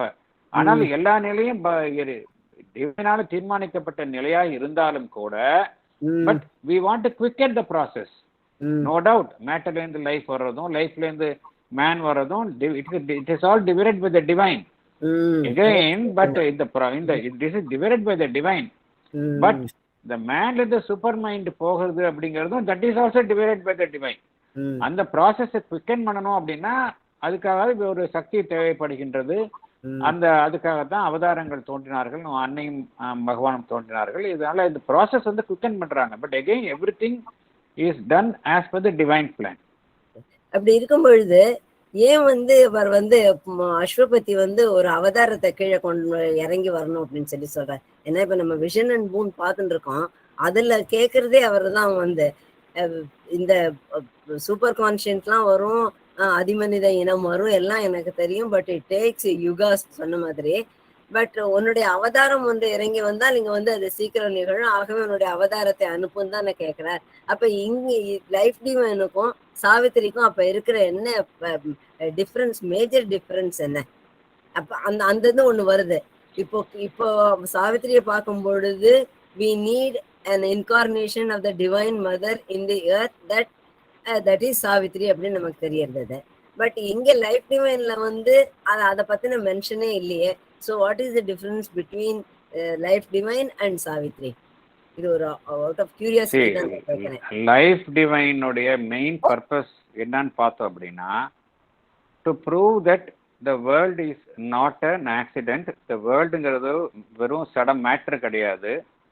the world is a manifestation of the divine. அதை ப்ரூவ் பண்றதுக்காக தான் பகவான் வந்து இந்த எல்லா கருத்துக்களும் பார்த்தோம் அப்படின்னா திருப்பி எதை குறித்து வருது அப்படின்னா இந்த உலகம் என்பது நம்ம நினைக்கிற மாதிரி ஒரு ஆக்சிடென்ட் கிடையாது. It is a willed manifestation of the divine. இந்த உண்மையை நம்ம புரிஞ்சுக்கிறோமா இல்லையா லைஃப் டிவைன் படிக்கிறப்ப? இல்லையா? ஒவ்வொரு தடவை ஒவ்வொரு பேராகிராஃப் படிக்கும் பொழுதும் சரி, ஒவ்வொரு சென்டென்ஸ் படிக்கும் பொழுதும் சரி, பகவான் வந்து திருப்பி என்ன கூறுகின்றார் என்றால் இந்த உலகம், இந்த சடப்பொருள் எல்லாமே வந்து மாயை கிடையாது. It is not something different from divine. This is the manifestation of the divine. இது வந்து தியரி, இது வந்து பிரின்ஸ், இது வந்து உண்மை. இந்த உண்மையை வந்து நிதர்சனமா நமக்கு வந்து காட்டுகின்றார். ஓகே, பட் இந்த உண்மையை வந்து நம்ம வந்து ஒரு ஆப்ரேட்டிங் பிரின்சிபலா செயல்படணும்னா யூ நீட் அ யோகா இல்லையா? இது வந்து உண்மை, இட்ஸ் தீர் ஆல் ஃபேக்ட்ஸ். பட் இதை வந்து ஒரு ஆப்ரேட்டிங் பிரின்சிபலா நம்ம இந்த உலகத்துல செயல்படுத்தணும் அப்படின்னா யூ நீட் அ ப்ராசஸ் இல்லையா? You need a process to realise the truth. அது என்ன ப்ராசஸ்? வந்து அந்த ப்ராசஸ் தான் வந்து ப்ராசஸ் ஆஃப் டிரான்ஸ்ஃபர்மேஷன். நீங்க டிரான்ஸ்ஃபர்மேஷன் பண்ணாம ஒன்றும் பண்ண முடியாது. You require a process of transforming this material world into a world of divine. அது வந்து மனிதனால சாத்தியம் கிடையாது. It is humanly impossible. அதுக்கு தான் வந்து you need a divine power. That is why the mother has come. You need some intervening power to act as a bridge between the man and manifested things and the unmanifest. அது இரண்டையும் பண்றதுக்கு ஒரு இடைப்பட்ட ஒரு bridge மாதிரி இருக்கும்பொழுது இந்த process வந்து இந்த ப்ராசஸை வந்து நம்ம ரியலைஸ் பண்ண முடியும். அதற்காகத்தான் மதர் வந்தாங்க. அதைத்தான் அவங்க சாவித்திரியில் மறைமுகமாக வந்து you need a power to avatar to appear in this world to realize the truth. இந்த உலகத்தை மாத்தணும் இல்லையா? இந்த உலகம் இப்படியே இருக்க முடியாது இல்ல.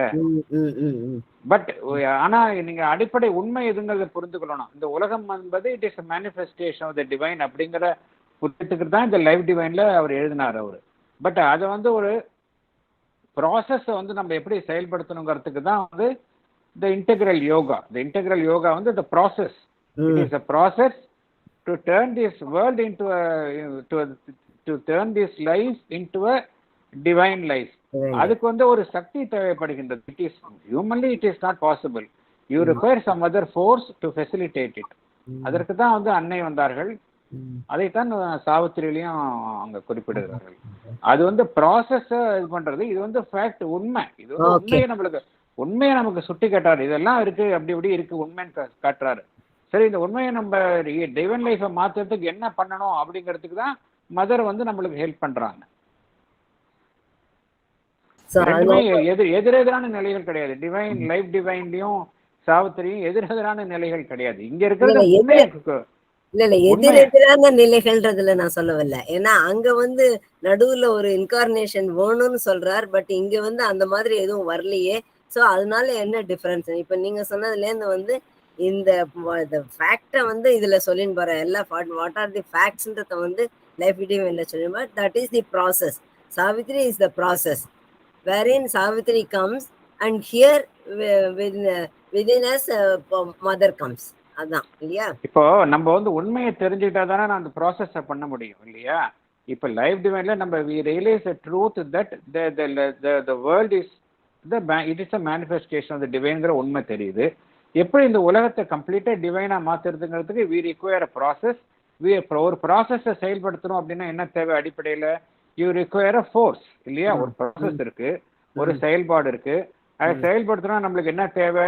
You require a force to do that. அந்த ஃபோர்ஸ்ங்கிறது மனித சக்தியால முடியாது. You require a divine force. அதுக்கு தான் மதர் வந்திருக்கிறாங்க. You require a divine force. அதுக்கு தான் மதர் வந்திருக்கிறாங்க. You require a force. It's not an ordinary force. You require a divine force. Thank you, sir. Thank you.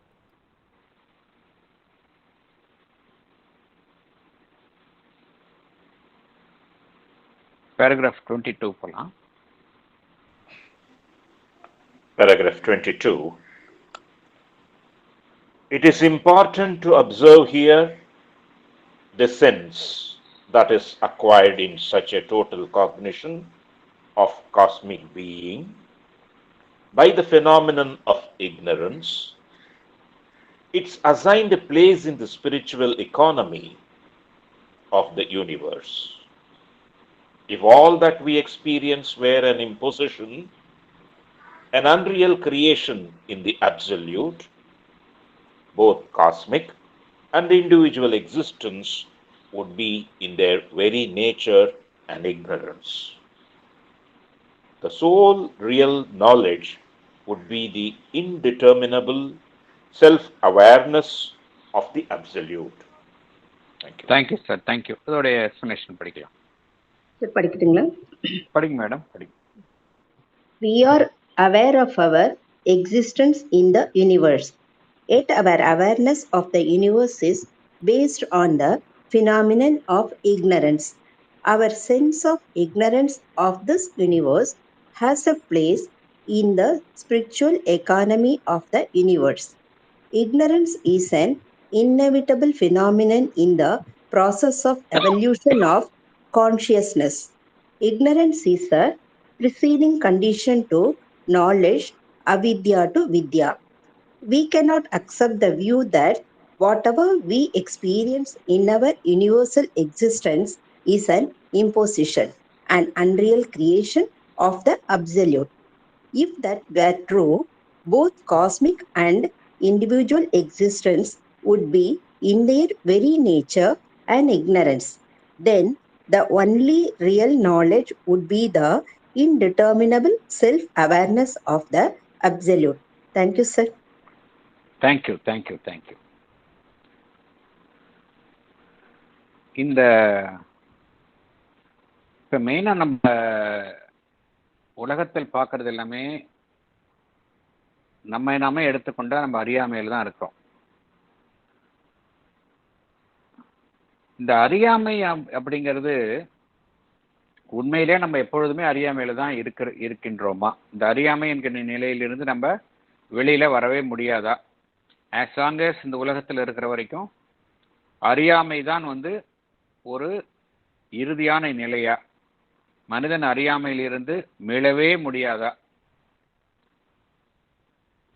அப்படிங்கிற ஒரு கேள்வி எழுகின்றது.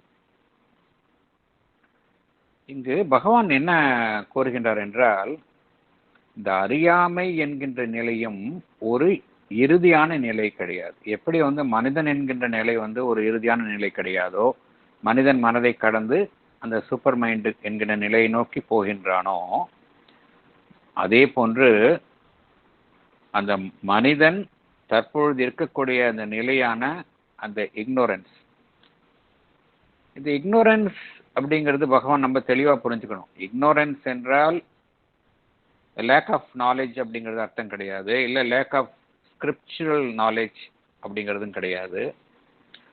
தி ignorance என்ன அப்படின்னா என்ன அர்த்தம் அப்படின்னா, தி இக்னோரன்ஸ் ஆஃப் ஒன்னஸ்.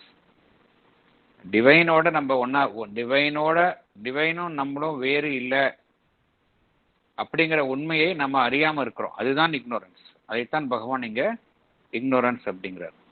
ஏன் அப்படி இந்த இக்னோரன்ஸ் வருது அப்படின்னா, இந்த மல்டிப்ளிசிட்டி. நம்ம ஒன்னஸ்லேருந்து இந்த பிரிந்த நிலையில இருக்கின்றோம். ஒன்னஸ்ல எல்லாமே நாலேஜ். ஒன்றாக இருக்கும் பொழுது, அந்த டிவைனோட ஒன்றாக இருக்கும் பொழுது ஃபுல் நாலேஜ். அதுலேருந்து பிரிந்து வந்துட்டோம். நம்ம கிரியேஷன் வரும்போது என்ன ஆயிடுச்சு, அந்த ஒன்னஸ்லேருந்து மல்டிப்ளிசிட்டி வந்துடுச்சு. அப்போதான் அந்த கிரியேஷன்ஸ், இந்த சிருஷ்டி என்பது சாத்தியம். ஒன்னஸாகவே இருந்தால் சிருஷ்டி என்பது சாத்தியம் இல்லை.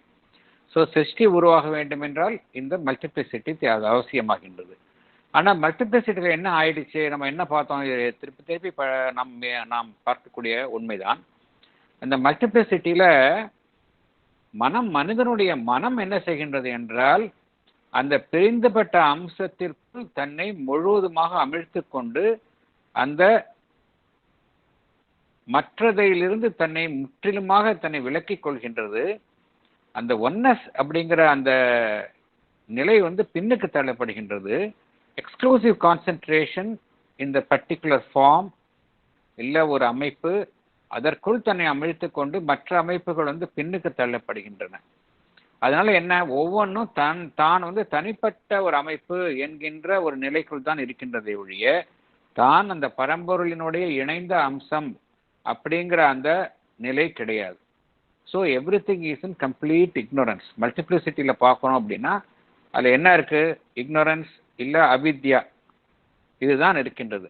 அப்படின்னா என்ன அர்த்தம், ஒவ்வொரு ஃபார்மும் தான் ஒரு தனிப்பட்ட அம்சம், அந்த பரம்பொருளினுடைய ஒரு அம்சமாக தன்னை கருதாமல் தான் தனிப்பட்ட அம்சம் என்கின்ற ஒரு நிலையில் இருக்கின்றது. ஆனால் இங்கே பகவான் என்ன கூறுகின்றார் என்றால், இந்த நிலை ஒரு அவசியமான நிலை, அத்தியாவசியமான நிலை, இடைப்பட்ட நிலை. ஆனால் இது இறுதியான நிலை கிடையாது அப்படிங்கிறார். The world will not forever remain in ignorance. என்ன சொல்றாரு, it's assigned a place in the spiritual economy of the universe. அதாவது ஆன்மீக தளத்துல வந்து இந்த அறியாமைக்கும் ஒரு முக்கியத்துவம் இருக்கின்றது, அதற்கும் ஒரு இடம் இருக்கின்றது. என்ன காரணம் அப்படின்னா, இந்த நிலையிலிருந்து தான் நம்ம அடுத்த நிலைக்கு போக முடியும். அவித்யாலேருந்து தான் நம்ம வித்யாவுக்கு போக முடியும். மல்டிபிளிசிட்டி என்கிற நிலையிலிருந்து தான் நம்ம ஒன்னஸுக்கு போக முடியும். ஆகையால it has its own significance அப்படிங்கிறாரு. அதனால பகவான் இங்க என்ன கூறுகின்றார் என்றால், நாம் இந்த உலகத்தில் பார்ப்பது, அனுபவிப்பது எல்லாமே வந்து உண்மைதான். அது வந்து நம்மீர் திணிக்கப்பட்ட அம்சங்கள் கிடையாது. இந்த உலகம், நாம் இருக்கக்கூடிய அமைப்புகள் எல்லாமே வந்து it is not an imposition அப்படிங்கிறாரு. It is not an unreal creation of the absolute அப்படிங்கிறாரு. ஒரு மாயை அல்ல இது. ஏன்னா இந்த கருத்துக்களை எல்லாம் வந்து இந்த மாயாவாதிகள் கூறினார்கள். மாயாவாதிகள் என்ன கூறினார்கள்? நீ இருக்கக்கூடிய இந்த உலகம், பிரபஞ்சம் எல்லாமே மாயை. அது வந்து அந்த பரம்பொருள் என்பதுதான் உண்மை. அதன் மீது திணிக்கப்பட்ட ஒரு நிழல் போன்ற அமைப்புகள் தான் நாம் இருக்கக்கூடிய அனைத்து தோற்றங்களும். அந்த நிழலை விலக்கிவிட்டு பார்த்தோம் அப்படின்னா we can realize only Brahman, that alone is true அப்படின்னாங்க. பட் பகவான் வந்து இங்க அதை கண்டெஸ்ட் பண்றாரு. It is not true, it is not an imposition அப்படிங்கிறாரு. இந்த உலகம் அறியாமல் இருந்தால் கூட it is not an imposition அப்படிங்கிறார். It is not an unreal creation in the absolute அப்படிங்கிறார். அப்படி பார்த்தோம் அப்படின்னா இந்த பிரபஞ்ச வாழ்வும் சரி, தனிப்பட்ட வாழ்வும் சரி, அதனுடைய அடிப்படை அம்சமே வந்து அறியாமையில் தான் இருக்கும். ஆனால் அது உண்மை அது அல்ல. அறியாமை என்பது ஒரு இடைப்பட்ட நிலை. என்ன காரணம் அப்படின்னா, அந்த ஏற்கனவே மறைந்துள்ள அந்த கான்சியஸ்னஸ் மெல்ல மெல்ல தன்னை வெளிப்படுத்திக் கொள்கின்றது. அந்த வெளிப்படுத்திக் கொள்ளும் பொழுது அந்த விதிகளுக்கு உட்பட்டு, தனக்கே விதித்து கொண்ட விதிகளுக்கு உட்பட்டு ஒரு அறியாமை என்கின்ற நிலையில் தன்னை வெளிப்படுத்திக் கொள்கின்றது. ஆனா முழுவதுமாக அந்த நிலையை கடந்த பிறகு அந்த பூரண அந்த நாலேஜ், வித்யா அந்த நிலைக்கு வந்துவிடும். ஆகையால் அடிப்படையிலேயே இந்த தோற்றமும், இந்த பிரபஞ்சம், இந்த தனிப்பட்ட வாழ்வு என்பது அடிப்படையிலேயே அறியாமைக்கு உட்பட்டது இல்லை அப்படிங்கிறார் பகவான். இங்க வந்து எல்லாமே நெகட்டிவா சொல்றாரு. பட் என்ன அர்த்தம் அப்படின்னா, அது இல்லை அப்படிங்கிறது அர்த்தம். If all that we experience were an imposition, an unreal creation in the absolute, both cosmic and individual existence would be in their very nature and ignorance. Then அப்படின்னு என்ன அர்த்தம்? அந்த பரம்பொருளுக்கு இருக்கக்கூடிய அந்த நாலேஜ் ஒன்று தான் வந்து உண்மை, மற்றதெல்லாம் பொய்ங்கிறது ஆயிடும். பட் அது மாதிரி இல்லை அப்படிங்கிறார். The sole real knowledge would be the indeterminable self-awareness of the absolute. இதைத்தான் வந்து அத்வைத்திக் ரியலைசேஷன் சொன்னாங்க. அந்த பரம்பொருள் அது ஒன்று தான் உண்மை, மற்றதெல்லாம் வந்து பொய் அப்படின்னாங்க. மற்றதெல்லாமே இக்னோரன்ஸ் அப்படின்னாங்க. பட் பகவான் வந்து அதை கண்டெஸ்ட் பண்றாரு. இட் இஸ் நாட் ட்ரூ அப்படிங்கிறாரு. இதுவும் வந்து ஒரு அந்த ஸ்பிரிச்சுவல் இவல்யூஷன்ல இதுவும் வந்து it has its assigned place in the spiritual economy of the universe அப்படிங்கிறார். அதனால இக்னோரன்ஸ் என்பது நாம் இருக்கக்கூடிய இந்த நிலை வந்து ஒரு இறுதியான நிலை, தவிர்க்க முடியாத நிலை கிடையாது அப்படிங்கிறார். It is a temporary phase. அதைத்தான் பகவான் இங்கே குறிப்பிடுகின்றார். அடுத்த போறோம் நம்ம நெக்ஸ்ட் போர்ஷன்.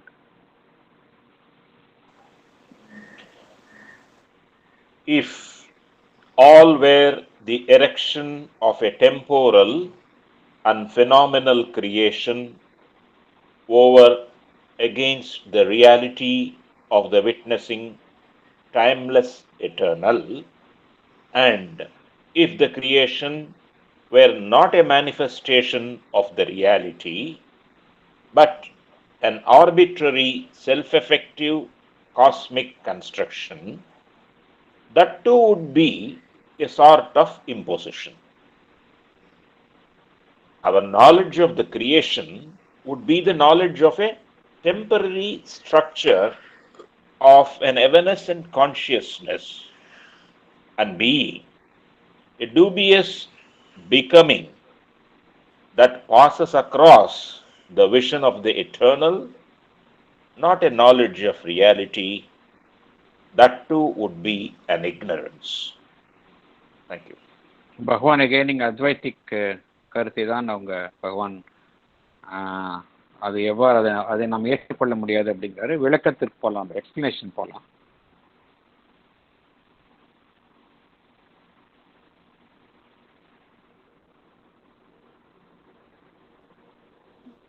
படிக்கிறீங்களா? ஹலோ நான் படிக்கட்டுமா? படிங்க மேடம், படிங்க. All that we find in this universe is not of a temporal, subject to time, and phenomenal creation over against the witnessing timeless eternal. If that were so, it would be a sort of imposition. The creation is a manifestation of the reality. It is not an arbitrary self-effective cosmic construction. If the cosmos is an arbitrary, without any reason, accidental construction, then our knowledge of the creation would be the knowledge of a temporary structure of evanescent, quickly disappearing, consciousness and being. It would be a dubious, that is, not to be relied upon, becoming that passes across the vision of the eternal. It would not be a knowledge of reality. That too would be an ignorance. Thank you, sir. இங்கே முதல் பேராகிராஃபில் பார்த்தோம் அப்படின்னா பகவான் வந்து முதல் first portion of the இதில் பார்த்தோம். நம்ம அதில் என்ன பார்த்தோம் அப்படின்னா இந்த இக்னோரன்ஸ் அப்படிங்கிறதும் ஒரு தவிர்க்க முடியாத ஒரு அடிப்படையிலேயே இந்த உலகம், இந்த பிரபஞ்சம் என்பது ஒரு அறியாமைக்கு உட்பட்டது கிடையாது. அதே போல் இந்த அத்வைத்திக் ஃபிலாசபியில் சொல்கிற மாதிரி எல்லாமே இந்த பிரம்மன் என்பது தான் உண்மை, மற்ற அமைப்புகள் எல்லாமே அதன் மேற்புறம் ஏற்படுத்தப்பட்டுள்ள ஒரு இம்போசிஷன், ஒரு unreal creation in the absolute, ஒரு மாய தோற்றங்கள், அவை மேல் படிந்த ஒரு மாய தோற்றங்கள். அதை நீக்கினா நமக்கு வந்து அந்த உண்மை தெரியும் அப்படிங்கிறத நான் கருத்தை ஏற்றுக்கொள்ள முடியாது என்று கூறினார். இரண்டாவது இன்னொரு கருத்தையும் பகவான் இங்கே குறிப்பிடுகின்றார். ஏன்னா பகவான் வந்து எப்பொழுதுமே இந்த இரண்டு கருத்துக்களையும் எப்பொழுதுமே சாங்கியா பிலாசபியில் என்ன சொன்னாங்க அப்படின்னா புருஷா பிரகிருதி அப்படின்னாங்க. பிரகிருதி வந்து it is the world, whatever we see in this world, it is a mere force, it has no reality. Purusha வந்து it is a mere silent witness, அவ்வளோதான். So whatever happens in the world, whatever the creations, இந்த புருஷா வந்து ஒரு silent விட்னஸாக பார்க்குறதை ஒழிய இந்த நம்ம பார்க்கக்கூடிய உலகம் அதுக்கெல்லாம் வந்து அதற்கு பின்னால் வந்து ஒரு ரியாலிட்டி கிடையாது அப்படின்னு சொன்னாங்க. அந்த கருத்தையும் இங்கு பகவான் மறுக்கின்றார். ஏன்னா அவங்க என்ன சொன்னாங்க, இந்த உலகத்து பிரபஞ்சத்தில் காணக்கூடியது எல்லாமே தோன்றி மறையக்கூடிய, தோன்றி அழியக்கூடிய அமைப்புகள் தான், temporal and phenomenal creation over against witnessing timeless eternal. எது பார்க்குது, அந்த பரம்பொருள் வந்து எல்லாத்தையும் வந்து ஒரு விட்னஸ் மாதிரி பார்க்குது. அது வந்து காலத்துக்கும் இடத்துக்கும் அப்பாற்பட்ட நிலையிலிருந்து ஒரு விட்னஸாக பார்க்கின்றது. இந்த உலகம், இதில் தோன்றியுள்ள அமைப்புகள் எல்லாமே வந்து தோன்றி மறையக்கூடிய விஷயங்கள் தான், அதனால அதில் ஒன்றும் ஒரே உண்மை கிடையாது அப்படின்னு அவங்க சொன்னாங்க. ஆனால் பகவான் அதை மறுக்கின்றார். அதுவும் அப்படின்னு நினைச்சுக்கிட்டா கூட அதுவும் ஒரு இம்போசிஷன் மாதிரி தான் இருக்கும், அது உண்மை கிடையாது அப்படிங்கிறார். என்ன காரணம் அப்படின்னா இந்த கிரியேஷன் அப்படிங்கிறது it is a manifestation of the reality. அந்த மெய்ப்பொருள் பரம்பொருளினுடைய ஒரு வெளிப்பாடு தான் இந்த சிருஷ்டி என்பதும். அது வந்து it is not an arbitrary self effective cosmic construction. ஏதோ ஒரு தற்செயலாக நிகழ்ந்த ஒரு விபத்து போன்று நிகழ்ந்த ஒரு பிரபஞ்சத்தில் ஏற்படுத்தப்பட்டுள்ள அமைப்புகள் கிடையாது அப்படிங்கிறார். பிரபஞ்சம் என்பது ஒரு ஆர்பிட்ரரி கிரியேஷன் கிடையாது. ஆர்பிட்ரரி என்ன அர்த்தம்னா எந்த விதமான ஒரு ரீசன், எந்த விதமான ஒரு ஆக்சிடென்ட்டாக நடக்கக்கூடிய விஷயம், அதுக்கு பின்னாடி எந்த விதமான ஒரு ரேஷனலும் கிடையாது. அப்படிப்பட்ட அமைப்பு கிடையாது. இந்த உலகம் என்பது நாம் நினைத்து கொண்டிருக்கோம் எல்லாமே ஒரு ஆக்சிடென்ட்டாக நடக்குது, ஒரு ஆக்சிடென்டலாக நடக்குது, இதற்கு பின்னால் என்ன ஒரு ரீசனும் நமக்கு புரிஞ்சுக்க முடியல. நம்முடைய மனதில் பார்க்கும் பொழுது எல்லாமே ஒரு விபத்து போல நிகழ்கின்றது. அதற்கு பின்னால் உள்ள ரீசனை நம்மளால் புரிந்து கொள்ள முடிவது இல்லை. ஆனால் இந்த பிரபஞ்சம் என்பது it is a manifestation of the divine. இங்கே நகழக்கூடிய சின்ன சின்ன நிகழ்வு அசைவு கூட அந்த பரம்பொருளினால் தீர்மானிக்கப்படுகின்றது. அதுதான் உண்மை. இந்த உலகம் என்பது ஒரு தற்செயலாக ஏற்படுத்தப்பட்டுள்ள அமைப்பு இல்லை அப்படிங்கிறார் இந்த பகவான். இங்கே பகவான் கூறுகின்றார் அது கிடையாது. எல்லா நிகழ்வுகளும் வந்து தோன்றி மறையக்கூடிய நிகழ்வுகள். அந்த பரம்பொருள் என்ன செய்கின்றது என்றால் ஒரு சாட்சி போன்று அனைத்தையும் பார்த்து கொண்டிருக்கின்றது. அதன் முன்னால் எல்லாம் தோன்றி மறைகின்றதை ஒழிய இந்த உலகத்தில் தோன்றக்கூடிய அமைப்புகள், நடைபெறக்கூடிய நிகழ்வுகள், இதற்கு பின்னால் வந்து ஒரு உண்மைத்தன்மை கிடையாது அப்படிங்கிற கருத்தை நம்ம ஏற்றுக்கொள்ள முடியாது அப்படிங்கிறார்.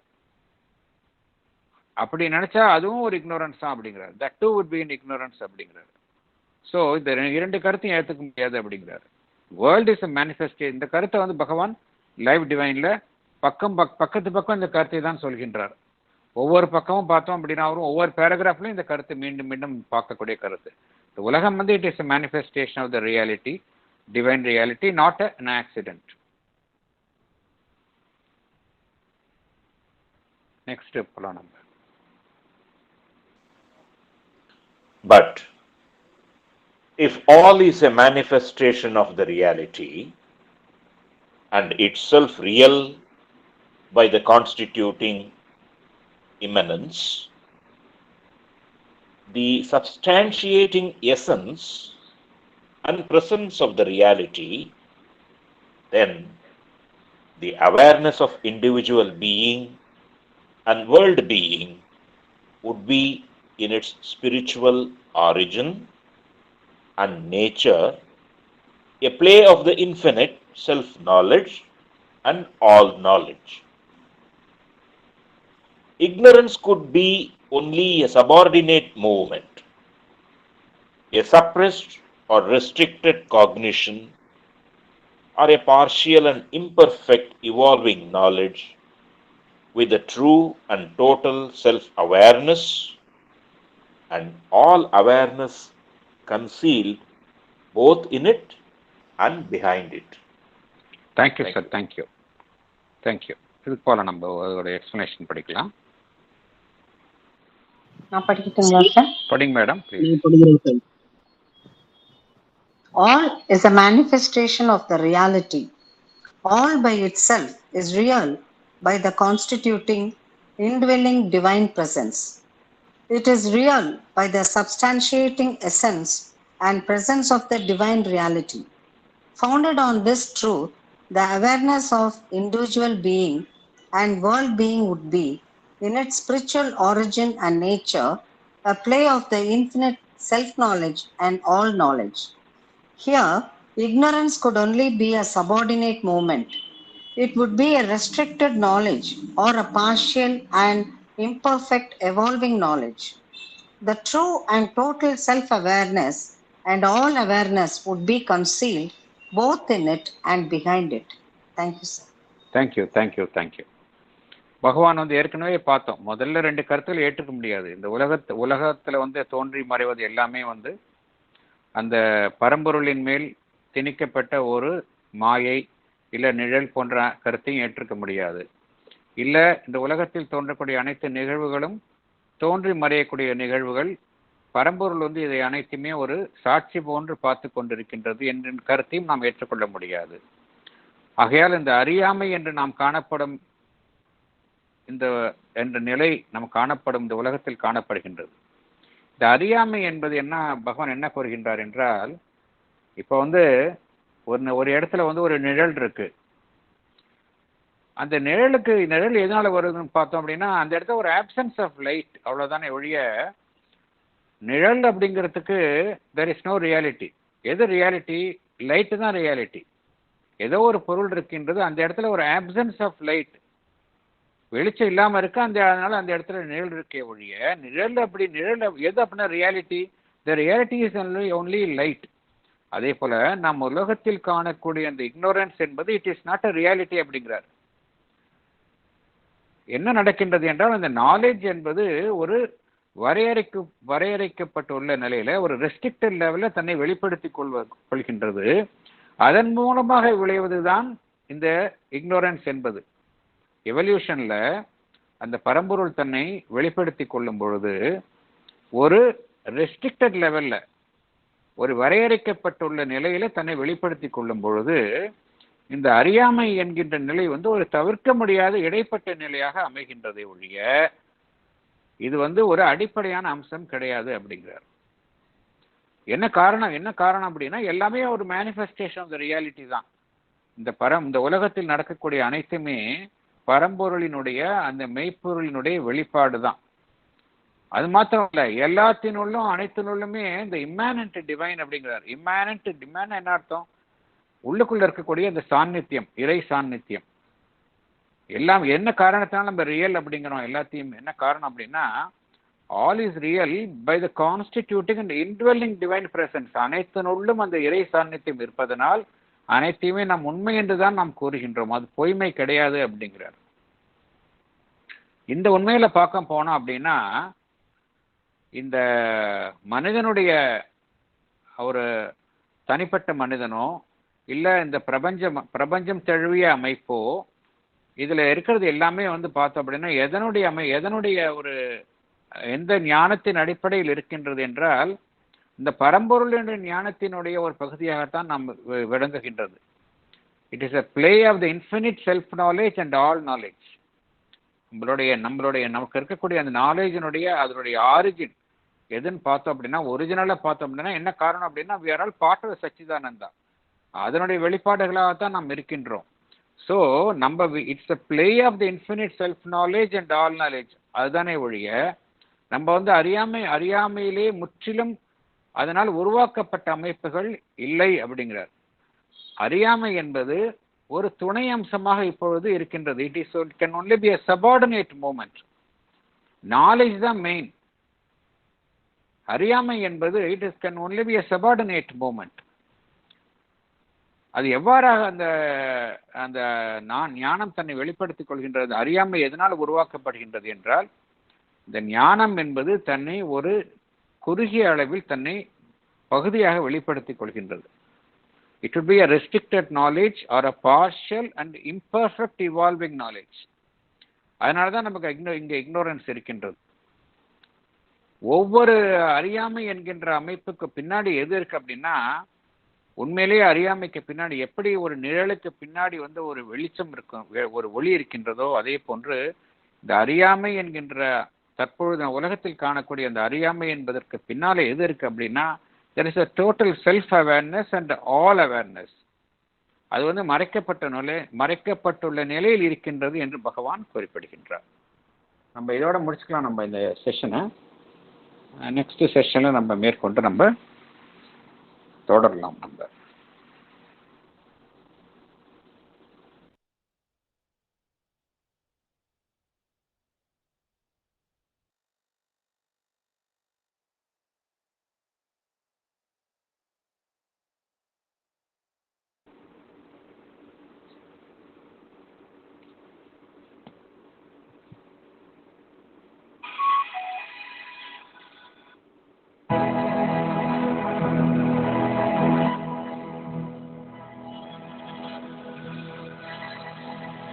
Let us all strive to be worthy of Shobino's centenary.